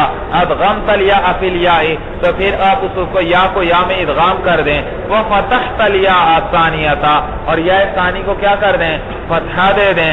لئلا یلتقی الساکنان، تاکہ التقاء ساکنین لازم نہ آئے. تقول فی قاضی، قاضی دیکھو یا ہے آخر میں اسم کے اور ما قبل کسرہ ہے، اس بھی یا کی طرف اضافت کرنی ہے. تو پھر یا کو ایک اور ملا کر ادغام کیا قاضی، اور پھر یا پر کیا دیا؟ فتحہ، کیونکہ ورنہ تو کیا لازم آ رہا تھا؟ اجتماع ساکنین، کیونکہ ثانی یا بھی ساکن تھی، اول کو بھی ساکن کیا، اول بھی ساکن ہے. وَإِنْ كَانَ آخِرُهُ وَاوًا مَضْمُومًا مَا قَبْلَهَا، اور اگر اسم کے آخر میں واو تھا، ایسا واو مضموماً ما قبلها جس کا ما قبل کیا تھا؟ مضموم تھا.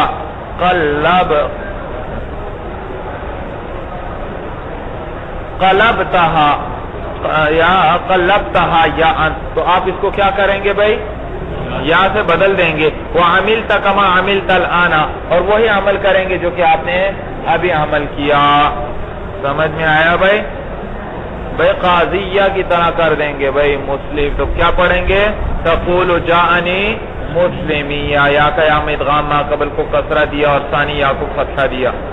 وفی الاسماء الستۃ مضافۃ الی یا المتکلم، اور اسماء ستہ مکبرہ جب مضاف ہو کس کی طرح؟ یا متکلم کی طرف، تو یوں کہیں گے اخی و ابی و حمی و ہنی و فی عند الاکثر و فمی عند قوم. دیکھو یہ اخی جو تھا نا یہ تھا اصل میں اخاون، ابی جو تھا اباون، حمی حماون، ہنی ہناون. بھائی اخ کیا تھا بھائی؟ ہم کہتے ہیں اخ اصل میں اخاون تھا. اب اصل میں کیا تھا؟ اباون تھا مولانا.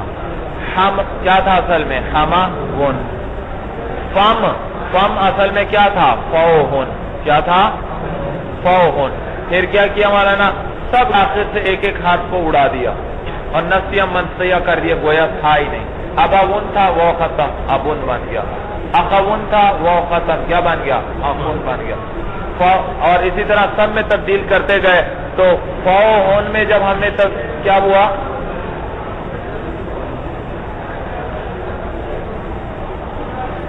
کیا ہوا؟ فوہن تھا، تو فوہن کے حصے بھی آخر سے ہم نے ہا کو کیا کیا؟ گرا دیا. تو کیا بن گیا؟ فوہن. کیا رہ گیا بھائی؟ ابن اخن ہمن بنایا نہیں، تو اب وہ بھی تنوین آ گئی فوہن. اور یہ واو متحرک ہے اور ماقبل فتحہ ہے، اس واو کو کس سے بدلنا پڑے گا؟ الف سے بدلنا پڑے گا. تو کیا بن جائے گا؟ فن. اور پھر وہ الف کیا اجتماعی ساکنین سے گر جائے گا، کیا بن جائے گا؟ فن. تو دیکھو ایک حرف رہ گیا. کیا رہ گیا؟ تو لہذا جب واو ہن کے آخر سے ہا کو حذف کیا تو پھر اس واو کو میم سے بدل دیا. اس واو کو کس سے بدل دیا؟ تو فامن کو کر دیا ہم نے فامن. کیوں کیا ہم نے واو کو میم سے کیوں بدلا؟ کیونکہ واو بھی شفوی ہے، ہونٹوں سے ادا ہوتا ہے. میم بھی شفوی ہے، کس سے ادا ہوتا ہے؟ ہونٹوں سے ادا ہوتا ہے. تو واو کو میم سے بدل دیا. اگر ہم میم سے نہ بدلتے تو ابھی بتایا واو نے بھی گر جانا تھا. وہ متحرک ما قبل فتحہ تھا، اس نے کیا بننا تھا؟ الف، اور پھر اجتماع ساکنین آنا تھا تنوین کے درمیان اور الف کے درمیان، تو الف نے بھی کیا ہو جانا تھا؟ گر جانا تھا، تو کیا رہ جاتا؟ صرف فا رہ جاتی، ایک حرف رہ جاتا. تو لہذا ہم نے ابھی سے علاج کیا اس کا، اور کیا اس کو کس سے بدل دیا؟ میم سے بدل دیا. کس سے؟ تو لہذا جب اضافت کریں گے تو کہیں گے فمی. کیا کریں گے؟ اضافت فمی. لیکن اکثر کہتے ہیں کہ جب اضافت کرو گے وہ واو واپس لے آؤ بھائی. کیا کرو؟ وہ واو واپس لے آؤ. تو کیا ہوا؟ واو اور یا جمع ہو گئے، اور واو اور یا جمع ہو جائے تو کیا کرتے ہیں؟ واو کو بھی یا کر کے یا میں ادغام کرتے ہیں، اور ما قبل کو پھر یا کی وجہ سے ہم کیا دیں گے؟ کسرہ. تو کیا پڑھیں گے؟ فی یا. کیا پڑھیں گے؟ فی یا. سورت سمجھ میں آ گئی؟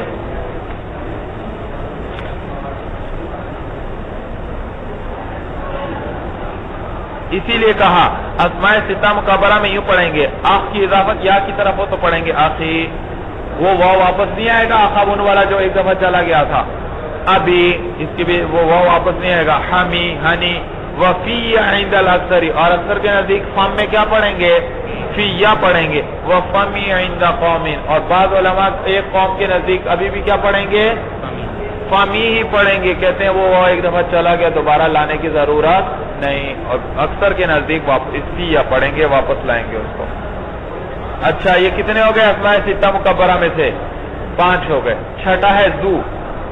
بھائی زو کی اضافت یا کی طرف ہو پھر کیسے پڑھیں گے؟ کہتے ہیں بھائی زو صرف اس میں جنس کی طرف مضاف ہوتا ہے، یہ کبھی بھی ضمیر کی طرح مضاف نہیں ہوتا، تو یہ یا متکلم کی طرف بھی کبھی مضاف نہیں ہوگا. وزو لا یضاف الی مضمر اصلا، اور زو جو ہے اس کی اضافت ضمیر کی طرف نہیں ہوتی اصلا ای قطعا، کبھی بھی نہیں ہوتی. وقول القائل، باقی یہ کو بھئی آپ نے کیا کہا؟ زو کی اضافت کبھی ضمیر کی طرف نہیں ہوتی. ہم آپ کو دکھاتے ہیں کلام عرب کے اندر انہوں نے زو کی اضافت ضمیر کی طرف کی ہے. دیکھو بھئی، انما یعرف ذا الفضل من الناس ذووہ. ذووہ زو کی جمع ہے مذکر سالم، جمع مذکر سالم مولانا. ذوون، مسلمون. ذوون، پھر کیا ہوا مولانا؟ ہاں کی طرف اس کی اضافت کی تو نون اضافت کی وجہ سے گر گیا، کیا بن گیا؟ ذووہ. ترجمہ یہ ہے انما یعرف، جانتا ہے. کون جانتا ہے؟ کس کو جانتا ہے؟ ذا الفضل، فضیلت والے کو. من الناس، لوگوں میں سے. فضیلت والے کو لوگوں میں سے جانتا ہے کون؟ ذووہ. ہاں ضمیر راجع ہے فضل ہی کو. ای ذو الفضل، فضل والے ہی جانتے ہیں، یعنی فضل والوں کو فضل والے ہی جانتے ہیں، ہر ایک ان کو نہیں جانتا. سمجھ میں آیا بھائی؟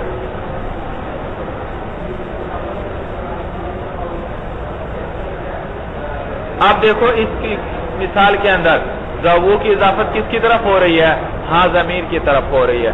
اور اے صاحب کتاب، ابھی آپ نے ہمیں کہا تھا کہ ذو کی اضافت ضمیر کی طرف. اب یہ دیکھو یہ شاعر ہے عرب کا، اور فصیح و بلیغ شعر ہے مولانا، فصیح و بلیغ شاعر ہے، اس نے اضافت کر رہی. کہتے ہیں بھئی یہ شاذ ہے. یہ کیا ہے؟ شاذ ہے، بہت قلیل ہے، نادر ہے. نادر مولانا، نادر قلیل ہے، اور قلیل کا اعتبار نہیں ہوتا. النادر کالمعدوم، نادر معدوم چیز کی طرح ہے، گویا ہے ہی نہیں. تو پورے کلام عرب میں نہیں ملتا ہمیں. بھئی 2-4 نے استعمال کر لیا تو اس سے کوئی ضابطہ نہیں بنایا جا سکتا. ضابطہ وہ بنتا ہے جو عام ہو مولانا، اور باقی کسی اور نے نہیں کیا سب. تو کہتے ہیں وذو لا یضاف الی مضمر اصلا، اور ذو کی اضافت ضمیر کی طرف کبھی بھی نہیں کی جاتی. وقول القائل، اور باقی یہ جو قائل کا قول ہے انما یعرف ذا الفضل من الناس ذووہ شاذ، یہ کیا ہے؟ شاذ ہے. وَإِذَا قَطَعْتَ هَذِهِ الْأَسْمَاءَ عَنِ الْإِضَافَةِ قُلْتَ عَفٌ وَأَبٌ وَحَمٌ وَهَنٌ وَقَوْمٌ وَذُو لَا يُقْطَعُ عَنِ الْإِضَافَةِ الْبَتَّةَ. کہتے ہیں جب ان اسماء کو اضافت سے منقطع کر لیں آپ تو آپ کیوں کہیں گے اخن، ابن، حمن، ہنن، فمن. سمجھ میں آیا؟ یہ 5 ہوئے. چھٹا ہے زو. کہتے ہیں وَذُو لَا يُقْطَعُ عَنِ الْإِضَافَةِ الْبَتَّةَ. زو اضافت سے کبھی بھی منقطع نہیں کیا جاتا قطعی طور پر، کبھی بھی اس کو اضافت سے. اس لیے اس کو وضع ہی اس لیے کیا گیا ہے کہ یہ کس طریقے پر استعمال ہوگا؟ مضاف کے طور پر استعمال ہوگا، تو بغیر اضافت کے یہ استعمال ہی نہیں ہوتا. هذا كله بتقدیر حرف الجر. یہ سارا کا سارا کس تقدیر پر ہے؟ حرف جر کی تقدیر پر ہے. یعنی سب یہ جتنی اضافتیں ہیں ان میں حرف جر مقدر ہے، کسی میں بھی لفظوں کے اندر ذکر نہیں. وَأَمَّا ما یذکر فیہ حرف الجر لفظا، باقی وہ قسم جس میں حرف جزوں کے اندر ذکر ہو، اور جس کو اصطلاح میں کیا کہتے تھے مولانا؟ جار مجرور. فسیاتیک فی القسم الثالث انشاءاللہ تعالی، وہ ان قریب اس قسم ثالث میں آ جائے گی بھائی حروف کی بحث میں. الخاتمۃ فی التوابع اعلم ان التی،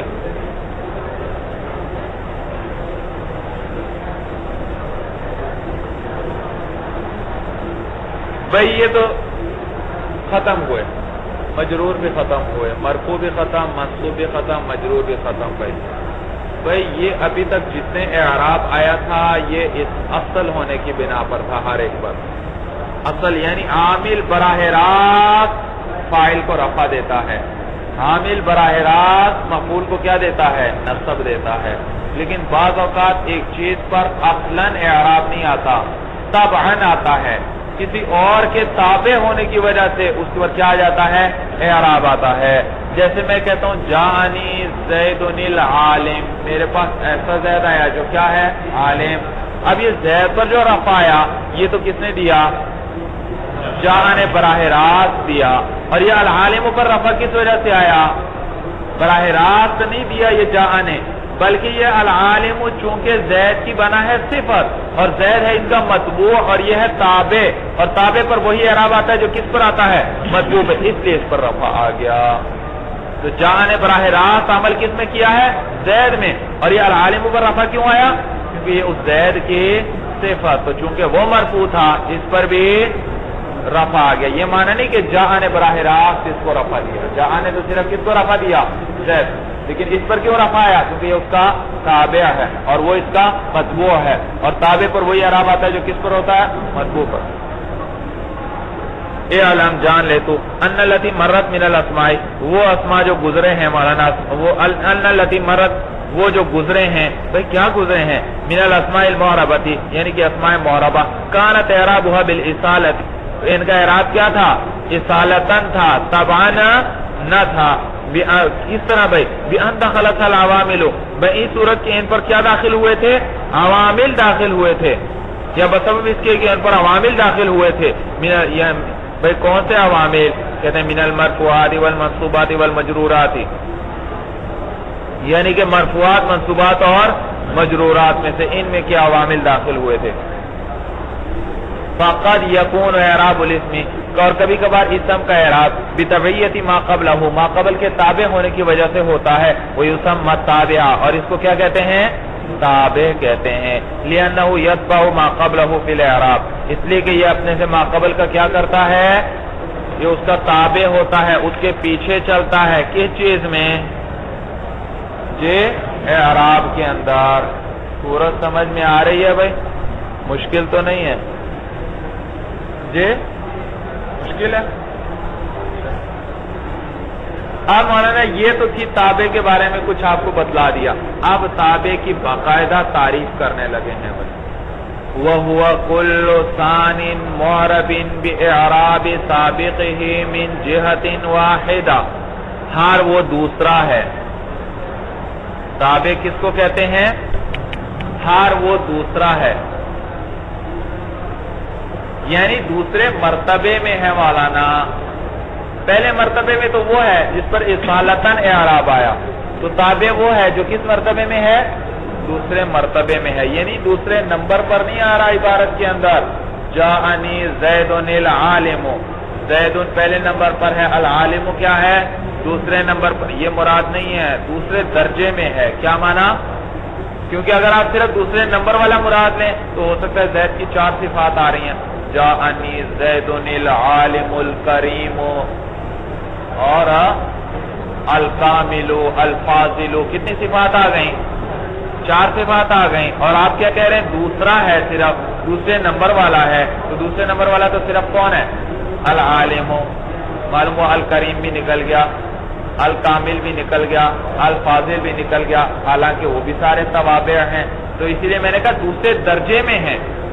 تو زید کی طرف نسبت کرتے ہوئے یہ سارے دوسرے درجے میں ہیں، کیونکہ یہ سارے کیا ہیں؟ زید کے تابع ہیں، اور زید ان کے لیے اصل ہے.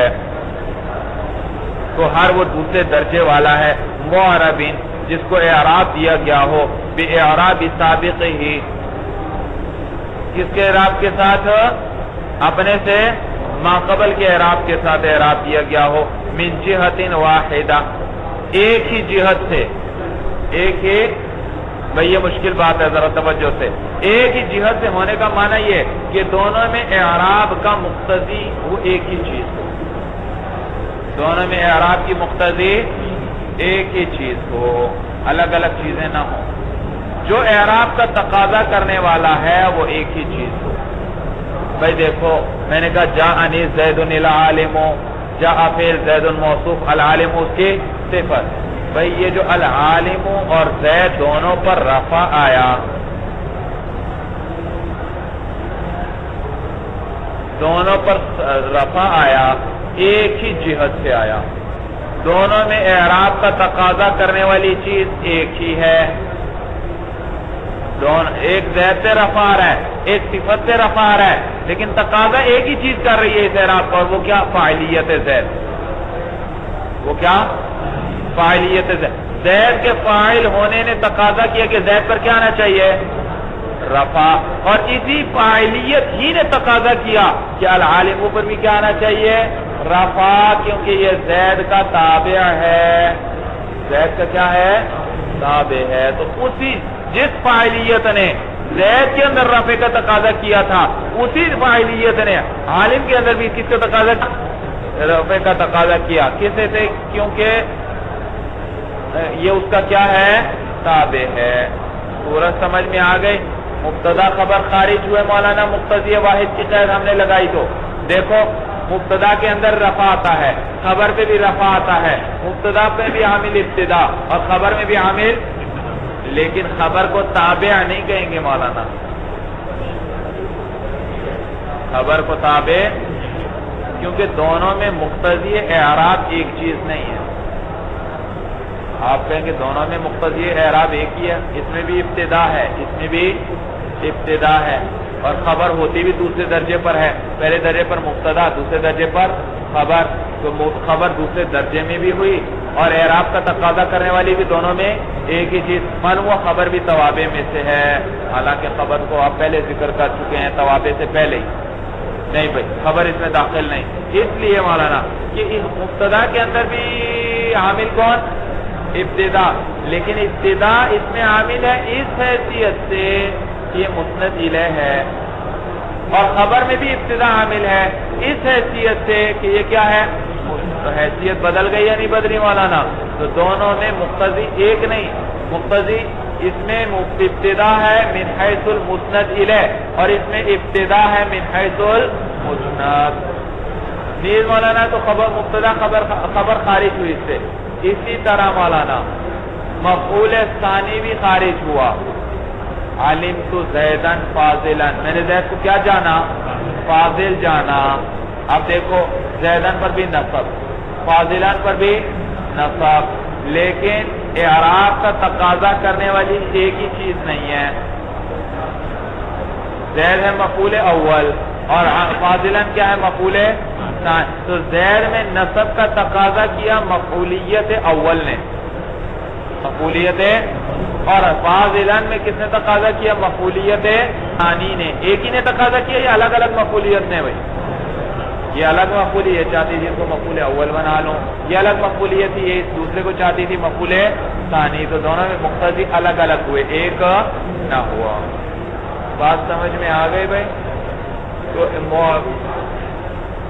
تابع ہر وہ دوسرے درجے والا ہے جس کو اعراب دیا گیا ہو ماقبل والا ہی، اور دونوں میں مقتضی اعراب بھی ایک چیز ہو. یعنی جس چیز نے مطبوع میں اعراب کا تقاضا کیا ہے اس اعراب کا تقاضا تابع میں بھی وہی چیز کرے. والتوابع خمسۃ اقسام، توابع 5 قسم پر ہیں مولانا. النعت والعطف بالحروف والتاکید والبدل وعطف البیان، یہ 5 ہیں مولانا. النعت، سب سے پہلے نعت بتلا رہے ہیں. نعت مولانا وصف کو کہتے ہیں. کس کو کہتے ہیں؟ وصف کو کہتے ہیں. یہ اصطلاح ہے مولانا اپنی اپنی. یہی اسی کو وصف بھی کہتے ہیں، اسی کو صفت بھی کہتے ہیں، اسی کو نعت بھی کہتے ہیں. لیکن یہ جو صفت ہے، یہ جو وصف ہے، یہ اصطلاح ہے بصرہ والے نحویوں کی، اور یہ جو نعت ہے یہ اصطلاح ہے کوفہ والے نحویوں کی۔ تو یہاں پر ماتن نے کن کی اصطلاح کو اختیار کیا؟ کوفہ والے نحویوں کی۔ تو اگر صفت بھی کہہ دیتے وہی بات تھی، اگر وصف بھی کہہ دیتے تو وہی بات تھی۔ تو النعت تابع، وصف وہ تابع ہے، یدل علی معنی، جو کس پہ دلالت کرتا ہے؟ دلالت کرتا ہے ایسے معنی پر فی مطبوعہ، جو کس کے اندر ہو؟ اس کے مطبوع کے اندر ہو۔ دیکھو مولانا، میں نے کہا جانی رجل، جانی زید العالم، آیا میرے پاس ایسا زید جو کون ہے؟ عالم ہے۔ تو ترکیب ذرا کریں، ترکیب کیا کریں گے؟ زید کیا بنے گا؟ فاعل، العالم اس کی کیا بنے گی؟ صفت۔ تو دیکھو صفت ہے العالم، اور یہ صفت کس چیز پہ دلالت کر رہی ہے؟ علم پر۔ کس پر؟ علم پر۔ اور یہ علم کس کے اندر موجود ہے؟ زید کے اندر موجود ہے۔ تو دیکھو نعت صفت یہ العالم، العالم ایسا تابع ہے جو ایسے معنی پر دلالت کر رہا ہے جو کس کے اندر پایا جا رہا ہے؟ مطبوع کے اندر پایا جا رہا ہے۔ تعریف سمجھ آ رہی ہے؟ صفت ایسا تابع ہے جو ایسے معنی پر دلالت کرتا ہے جو کس کے اندر پایا جائے گا؟ مطبوع کے اندر پایا جائے گا، اور کبھی مطبوع کے متعلق میں پایا جائے گا، مطبوع میں نہیں پایا جائے گا۔ مولانا سمجھ میں آیا؟ جیسے میں کہتا ہوں جاءنی زید، جاءنی زید العالم ابوہ، جاءنی زید العالم ابو، ترکیب ذرا کرو بھائی۔ جا فعل، نون وقایا، یا ضمیر منصوب محلا مفعول، آگے زید مرفوع لفظا موصوف، آگے صفت آ رہی ہے العالم، صیغہ اس میں فاعل، یہ کس کو چاہتا ہے؟ فاعل کو۔ آگے ابوہ مضاف مضاف الیہ مل کر عالم کے لیے فاعل، اس میں فاعل اپنے فاعل سے مل کر شبہ جملہ ہو کر صفت، موصوف صفت مل کر فاعل، موصوف صفت مل کر فاعل، فعل اپنے فاعل اور مفعول سے مل کر جملہ فعلیہ ہوا۔ ترکیب سمجھ میں آ رہی ہے بھائی؟ تو دیکھو العالم لفظوں کے اندر تو صفت ہے زید کی، لیکن معنی میں صفت ہے ابوہ کی، کیونکہ میں نے کیا کہا؟ میں نے کہا جاءنی زید، میرے پاس ایسا زید آیا، العالم ابوہ، کہ اس کا باپ کیا ہے؟ عالم ہے۔ تو یہ علم زید کے اندر پایا جا رہا ہے یا زید کے متعلق میں؟ زید کے متعلق میں، زید کے۔ تو دیکھو اب یہ العالم لفظوں میں تو صفت ہے زید کی، زید مرفوع ہوگا یہ بھی مرفوع ہوگی، زید منصوب ہوگا یہ بھی منصوب، زید مجرور ہوگا یہ بھی مجرور ہوگی، لیکن معنی کے اعتبار سے یہ زید کی صفت نہیں، کہ یہ علم زید میں نہیں پایا جا رہا بلکہ کس میں پایا جا رہا ہے؟ زید کے باپ میں۔ تو اس کو کیا کہتے ہیں؟ صفت بحال متعلقہ۔ پہلی کو کہتے ہیں وہ صفت، ادھر دیکھو، وہ صفت جو ایسے معنی پر دلالت کرے جو کس میں پایا جائے؟ مطبوع میں، اس کو کہتے ہیں صفت بحالہ۔ اور وہ اگر ایسے معنی پہ دلالت کرے جو مطبوع میں نہیں ہے بلکہ مطبوع کے متعلق میں ہے، اس کو کہتے ہیں صفت بحال متعلقہ۔ یعنی ایک صفت مطبوع کی حالت کو بیان کر رہی ہے، دوسری مطبوع کے متعلق کی حالت کو بیان کر رہی ہے۔ سمجھ میں آئی بھائی بات؟ تو کہتے ہیں النعت، یہ دونوں کی اکٹھی اب تعریف کر رہے ہیں۔ النعت تابع، صفت وہ تابع ہے، یدل علی معنی، جو ایسے معنی پر دلالت کرے، فی مطبوعہ، جو کہاں پایا جائے؟ اس کے مطبوع میں پایا جائے۔ جیسے جاءنی رجل عالم، رجل موصوف ہے، عالم صفت ہے، اور یہ علم کس کے اندر ہے؟ رجل، یعنی جو مطبوع ہے، اور عالم تابع ہے۔ اور فی متعلق مطبوعہ، یا وہ معنی کس میں پایا جائے گا؟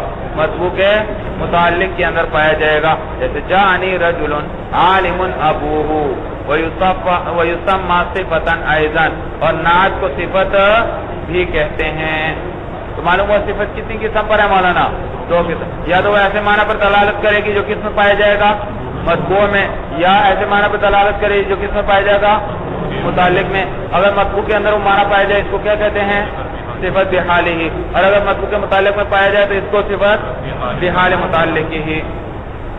والقسم الاول یتبع مطبوعہ فی 10 اشیاء، اور پہلی قسم جو ہے مولانا صفت بحالہ، وہ وہ تابع ہے، وہ تابع ہے اپنے مطبوع کے فی عشرۃ اشیاء 10 چیزوں کے اندر، فی الاعراب کس کے اندر؟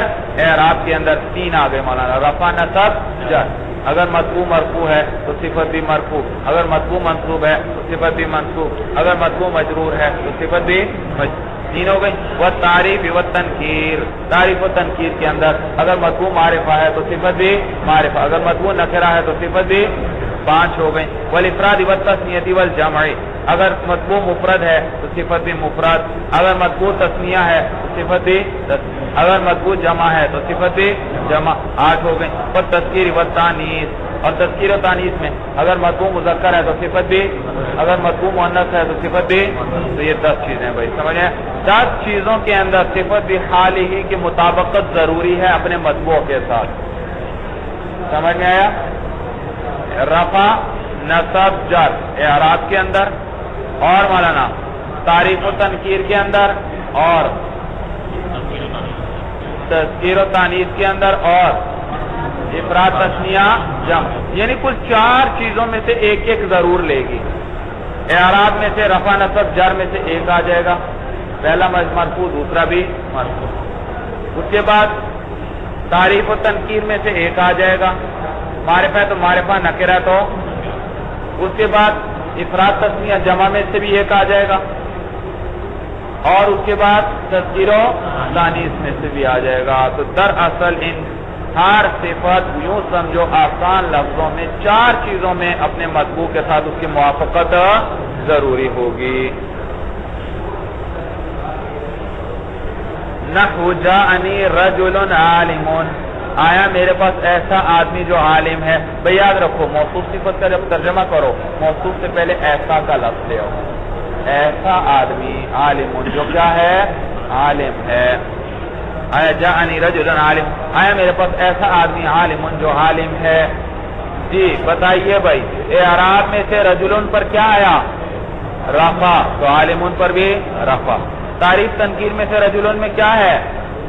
نکرہ، تو عالمون بھی۔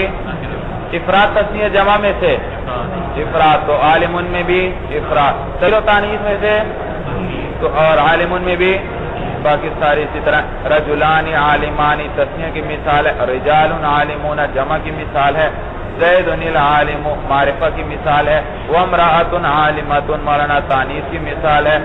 والقسم الثانی، دوسری قسم کو صفت بحال متعلق ہی، انما یتبع مطبوعہ، یہ تابع ہوتی ہے اپنے مطبوع کے، فی الخمسۃ الاول فقط، پہلی 5 چیزوں میں۔ بھائی کس میں؟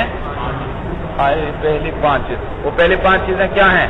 اعراب اور تعریف و تنکیر۔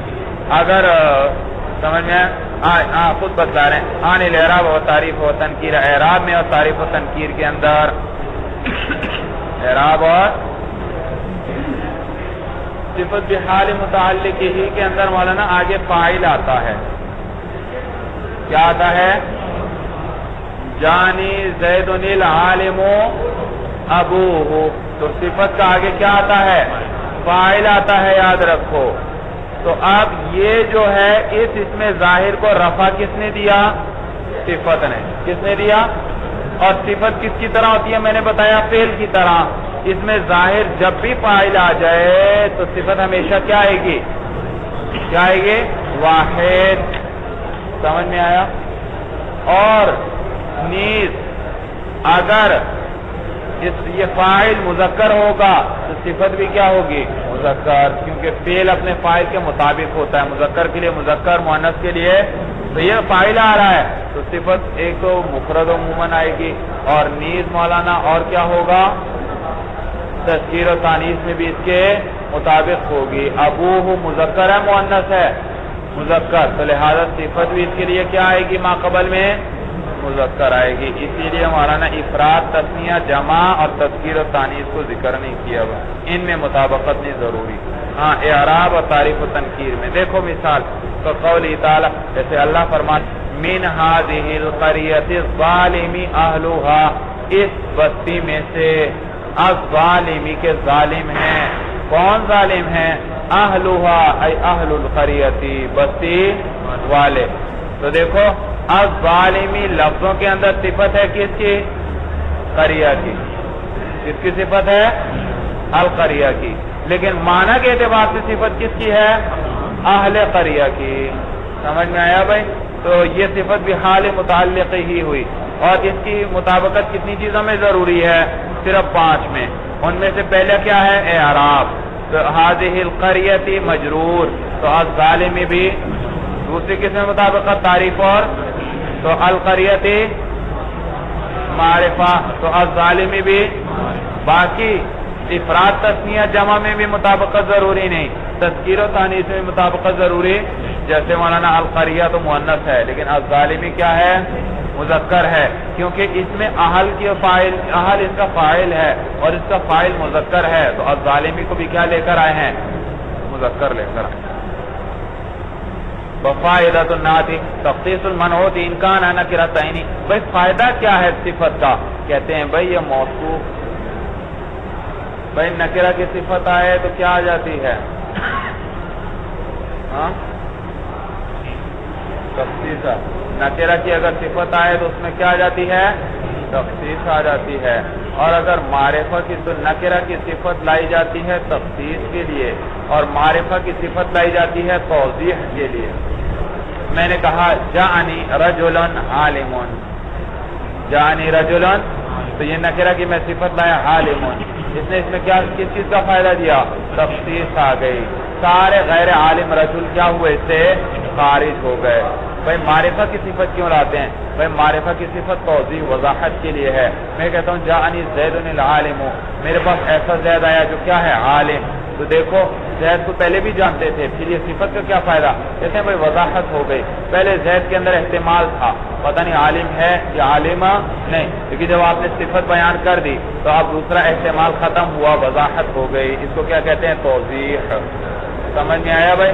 تو معرفہ کی صفت کس لیے لاتے ہیں؟ توضیح کے لیے. اور نکرہ کی صفت کس لیے لاتے ہیں؟ تخصیص کے لیے. لیکن یاد رکھو کبھی کبھار صفت معرفہ کی صفت جو لائی جاتی ہے وہ توضیح کے لیے نہیں ہوتی، مدح یا مذمت کے لیے ہوتی ہے. کس کے لیے ہوتی ہے؟ مدح یا جیسے مولانا بسم اللہ الرحمن الرحیم، لفظ اللہ موصوف، الرحمن صفت اول، الرحیم صفت ثانی. تو دیکھو توضیح کا کیا معنی تھا؟ جو غیر کے احتمال کو ختم کر دے. زید العالم، زید میں عالم ہونے کا بھی احتمال تھا اور نہ ہونے کا بھی، لیکن جب آپ نے العالم کہا تو عالم نہ ہونے کا احتمال کیا ہوا؟ ختم ہو گیا. لیکن یہاں تو لفظ اللہ آ رہا ہے اور صفت ہے الرحمن الرحیم، اور اللہ کی ذات نے تو اللہ کی ذات تو رحمان اور رحیم ہی ہے. غیر رحمان یا غیر رحیم ہونے کا تو وہاں احتمال ہی نہیں ہے. تو پھر یہ صفت توضیح کے لیے نہ ہوئی بلکہ یہ صرف مدح کے لیے ہوئی. کس کے لیے؟ کیونکہ بھائی ذات باری تعالیٰ کا رحمان اور رحیم ہونا تو ہمیں پہلے بھی پتا تھا، لیکن پھر بھی دوبارہ ذکر کر دیا. کس لیے؟ مدح کرنے، تعریف کرنے کے لیے. سمجھ میں آیا بھائی؟ جیسے مولانا اعوذ باللہ من الشیطان الرجیم، یہ اب الرجیم شیطان کی صفت آئی، شیطان کی صفت آئی یعنی مردود. بھائی رجم کیا گیا، مردود. تو رجیم صفت آئی تو کیا شیطان کے اندر غیر رجیم ہونے کا بھی امکان ہے؟ نہیں. شیطان تو ہے ہی کیا؟ مردود ہے مولانا. جب ہے ہی مردود تو غیر مردود ہونے کا احتمال ہی نہیں. لہذا یہاں بھی صفت جو الرجیم لائی گئی یہ مدح کے لیے نہیں، یہ مذمت کے لیے ہے.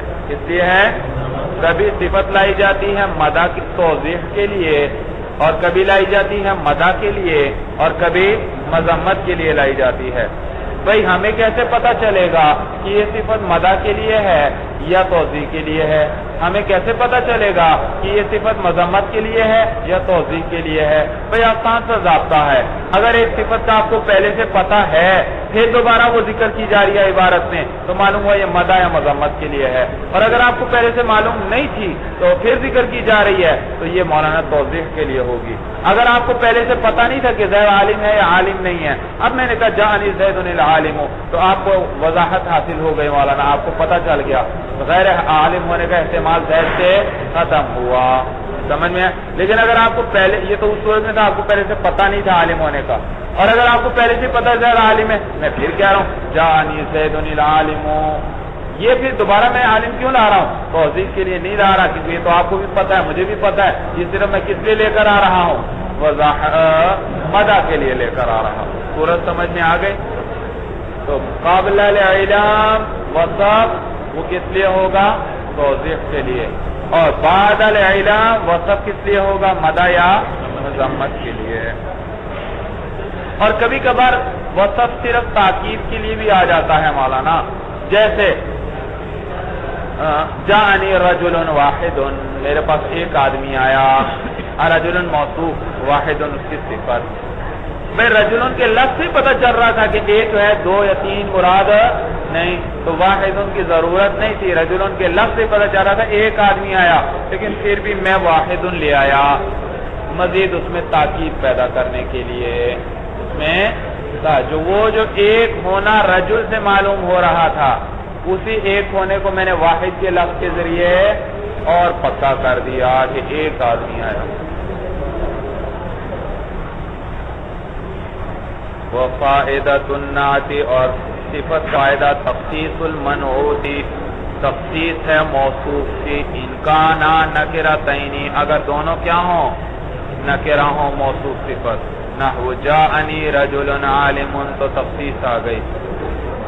وہ توضیحہ، اور صفت کا فائدہ توضیح ہے مولانا، ان کانا معرفتین، اگر دونوں کیا ہوں؟ جبکہ دونوں معرفہ ہوں تو صفت توضیح کا فائدہ دے گی۔ نحو جاءنی زید الفاضل، وقد یکون لمجرد الثناء والمدح، اور کبھی کبھار صفت جو ہے صرف محض ثنا اور مدح کے لیے آئے گی، جیسے بسم اللہ الرحمن الرحیم، اور وقد یکون للذم، اور کبھی کبھی صرف مذمت کے لیے آئے گی، جیسے اعوذ باللہ من الشیطان الرجیم، وقد یکون للتاکید، اور کبھی صفت کس لیے آئے گی؟ تاکید کے لیے آئے گی، جیسے نفقۃ واحدہ، تو نفقۃ سے ہی پتہ چل رہا ہے، تا آخر میں وحدت کی لگی ہوئی ہے کہ کتنے مراد ہیں؟ نفقہ ایک، لیکن پھر واحدۃ بھی صفت لائی گئی، مزید اس میں تاکید پیدا کرنے کے لیے۔ وَعْلَمْ أَنَّ النَّكِرَةَ تُوصَفُ بِالْجُمْلَةِ الْخَبَرِيَّةِ، یاد رکھو بڑا قیمتی ضابطہ ہے، میں نے پہلے بھی شاید ذکر کیا ہو آپ سے مولانا، کہ جملہ جو ہوتا ہے یہ کس کے حکم میں ہوتا ہے؟ نکرہ کے حکم۔ جملہ کیا ہوتا ہے؟ نکرہ ہوتا ہے، لہذا یہ صفت بھی کس کی بنے گا؟ نکرہ کی بنے گا، معرفہ کی صفت نہیں بنے گا۔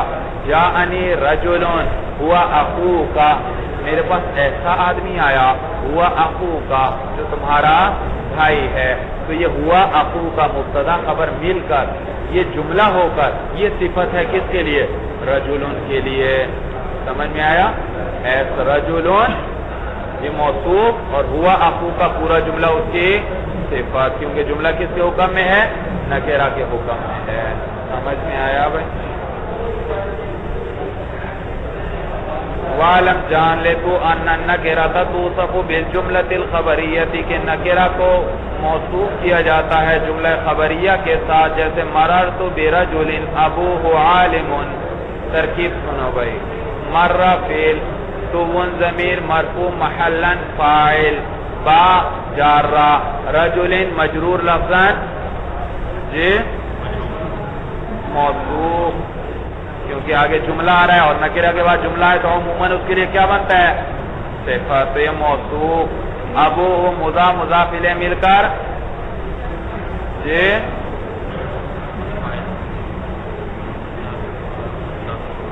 ہاں جملہ بنا رہا ہوں نا، جملہ بنانا ہے تو یا تو مبتدا آئے گا یا فعل آئے گا، دو ہی چیزیں ہیں۔ تو ابو مرفوع لفظاً مبتدا، عالم صیغہ اس میں فاعل، ہوا ضمیر اس کے اندر فاعل، جو کس کو راجع ہے؟ کس کی خبر بنا رہے ہیں اس کو؟ ابوہ کو، تو بس ابوہ مبتدا کو راجع، صیغہ اس میں فاعل اپنے فاعل سے مل کر شبہ جملہ ہو کر خبر، مبتدا خبر مل کر جملہ اسمیہ خبریہ ہو کر صفات، کس کے لیے؟ رجل کے لیے۔ تو اور صفت کا اعراب وہی ہوتا ہے جو موصوف کا ہوتا ہے، معلوم ہوا یہ جملہ بھی کیا ہے؟ مجرور ہے، یہ جملہ بھی، تو اعراب کیوں نہیں آیا اس پر؟ کیونکہ یہ کیا ہے؟ مبنی ہے، تو محلن مجرور ہے، یہ جملہ کیا ہے؟ مجرور. آپ یہ نہ کہیں ابھی ہی کہنا چاہیے تھا, ابھی پر بھی جر آ جائے. نہیں بھائی, صرف ابھی ہی نہیں ہے صفت, پورا جملہ صفت ہے. ابھی وہ تو کیا ہے؟ مبتدا. تو پورا جملہ مل کر اب یہ مجرور ہے محلان. تو موصوف صفت مل کر مجرور, جار مجرور مل کر متعلق ہوئے مررت فعل سے, فعل اپنے فاعل اور مفعول سے مل کر جملہ فعلیہ ہوا. اور قام ابوہ, جملہ اسمیہ کی مثال تھی, صفت بن رہا تھا. اب یہ یوں ہے مررت برجل قام ابوہ. اچھا ایک اور بات آپ نے دیکھی, ابوہ عالم کو میں نے کیا بنایا؟ جی جملہ, اور جملہ بنا کر کیا بنایا؟ صفت. اور میں نے آپ کو بتایا تھا جملہ مستقل ہوتا ہے, کسی سے جڑنے کا محتاج نہیں. لیکن آپ اس کو کس سے جوڑ رہے ہیں؟ رجل سے جوڑ رہے ہیں, اور اس کے لیے کیا بنا رہے ہیں؟ صفت. اور جب جملے کو کسی چیز سے جوڑا جائے تو درمیان میں کیا چاہیے؟ ربط چاہیے. اور وہ عموماً کس کی شکل میں آتا ہے؟ ضمیر کی شکل میں آتا ہے. تو بتلائیے ابوہ عالم کے اندر کوئی ضمیر لوٹ رہی ہے رجل کو؟ لوٹ رہی ہے. ہاں ضمیر کس کو لوٹ رہی ہے؟ رجل کو. یہ عائد ہے مولانا. اگلے جملے میں بھی دیکھ لو, قام مررت برجل قام ابوہ, اس کے اندر بھی دیکھو مولانا, رجل اسی طرح موصوف, قام فعل, ابوہ مضاف مضاف الیہ مل کر فاعل, فعل اپنے فاعل سے مل کر جملہ فعلیہ ہو کر صفت مجرور محلن. کس کے لیے صفت؟ رجلین کے لیے. تو موصوف صفت مل کر مجرور, موصوف صفت مل کر جار مجرور مل کر متعلق کس سے؟ مررت سے. مررت فعل اپنے فاعل اور متعلق سے مل کر جملہ فعلیہ ہوا. سمجھ میں ہے؟ تو دیکھو قام ابوہ, یہ پورا جملہ صفت ہے کس کے لیے؟ رجل کے لیے. اور درمیان میں عائد چاہیے ہمیں, وہ کیا ہے؟ ابوہ, ہا ضمیر ہے. والمضمر ما لا یوصف ولا یوصف به, اور ضمیر جو ہوتی ہے لا یوصف, نہ تو وہ موصوف بنتی ہے, ولا یوصف به, اور نہ ہی اس کے ذریعے موصوف کیا جاتا ہے, یعنی یہ صفت بھی نہیں بنتی. بھائی ضمیر یاد رکھو, بحث ہم کس کی پڑھ رہے ہیں؟ موصوف اور صفت. صفت کی بات. تو موصوف صفت میں سے ضمیر نہ موصوف بنتی ہے اور ضمیر صفت بھی نہیں بنتی. موصوف اس لیے نہیں بنتی مولانا کیونکہ ضمیر معرفہ ہے یا نکرہ ہے؟ ضمیر کیا ہے؟ معرفہ ہے. اور معرفہ کے اندر صفت کس لیے آتی ہے؟ توضیح کے لیے. اور ضمیر تو خوب واضح ہوتی ہے, اس میں وہ مزید وضاحت کی ضرورت نہیں. سمجھ میں آیا؟ یا تو متکلم ہوگا, اور انسان اپنے آپ کو سب سے زیادہ جانتا ہے, اس میں کوئی خفا نہیں ہوتا کہ آپ کو وضاحت کی ضرورت پڑے. مخاطب سامنے ہوتا ہے, اس میں بھی کسی قسم کا خفا نہیں ہوتا کہ وضاحت کی ضرورت پڑے. اور غائب جس کی طرف ضمیر لوٹا رہے ہیں اس کو بھی آپ پہلے سے جان چکے ہیں, اسی لیے تو آپ اس کی طرف کیا لوٹا رہے ہیں؟ ضمیر لوٹا رہے ہیں. اس میں بھی کوئی کسی قسم کا خفا نہیں ہوتا. تو ضمیر میں کسی قسم کا خفا ہے ہی نہیں کہ توضیح کی ضرورت پڑے. ولا یوصف به, اور نیز مولانا یہ صفت بھی نہیں بنتی. صفت کیوں نہیں بنتی؟ اس لیے کہ صفت کے بارے میں ابھی پڑھا. صفت کس کو کہتے ہیں؟ ایسا تابع جو ایسے معنی پر دلالت کرے جو مطبوع میں پایا جائے یا مطبوع کے متعلق میں پایا جائے. اور ضمیر ایسے معنی پر دلالت نہیں کرتی جو غیر میں پایا جائے, لہذا یہ صفت بھی نہیں بنتی. صورت سمجھ میں آئی؟ کیونکہ ضمیر کیوں نہیں بن سکتی؟ کیونکہ صفت کس کو کہتے ہیں؟ جو وہ تابع جو ایسے معنی پر دلالت کرے جو کس میں پایا جائے؟ مطبوع میں. اور ضمیر ایسے معنی پر دلالت نہیں کرتی جو کس میں؟ غیر میں پایا جائے.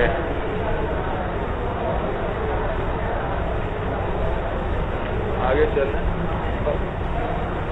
بس کر چلیے, هذا هو المرام والله اعلم بحقیقت الکلام.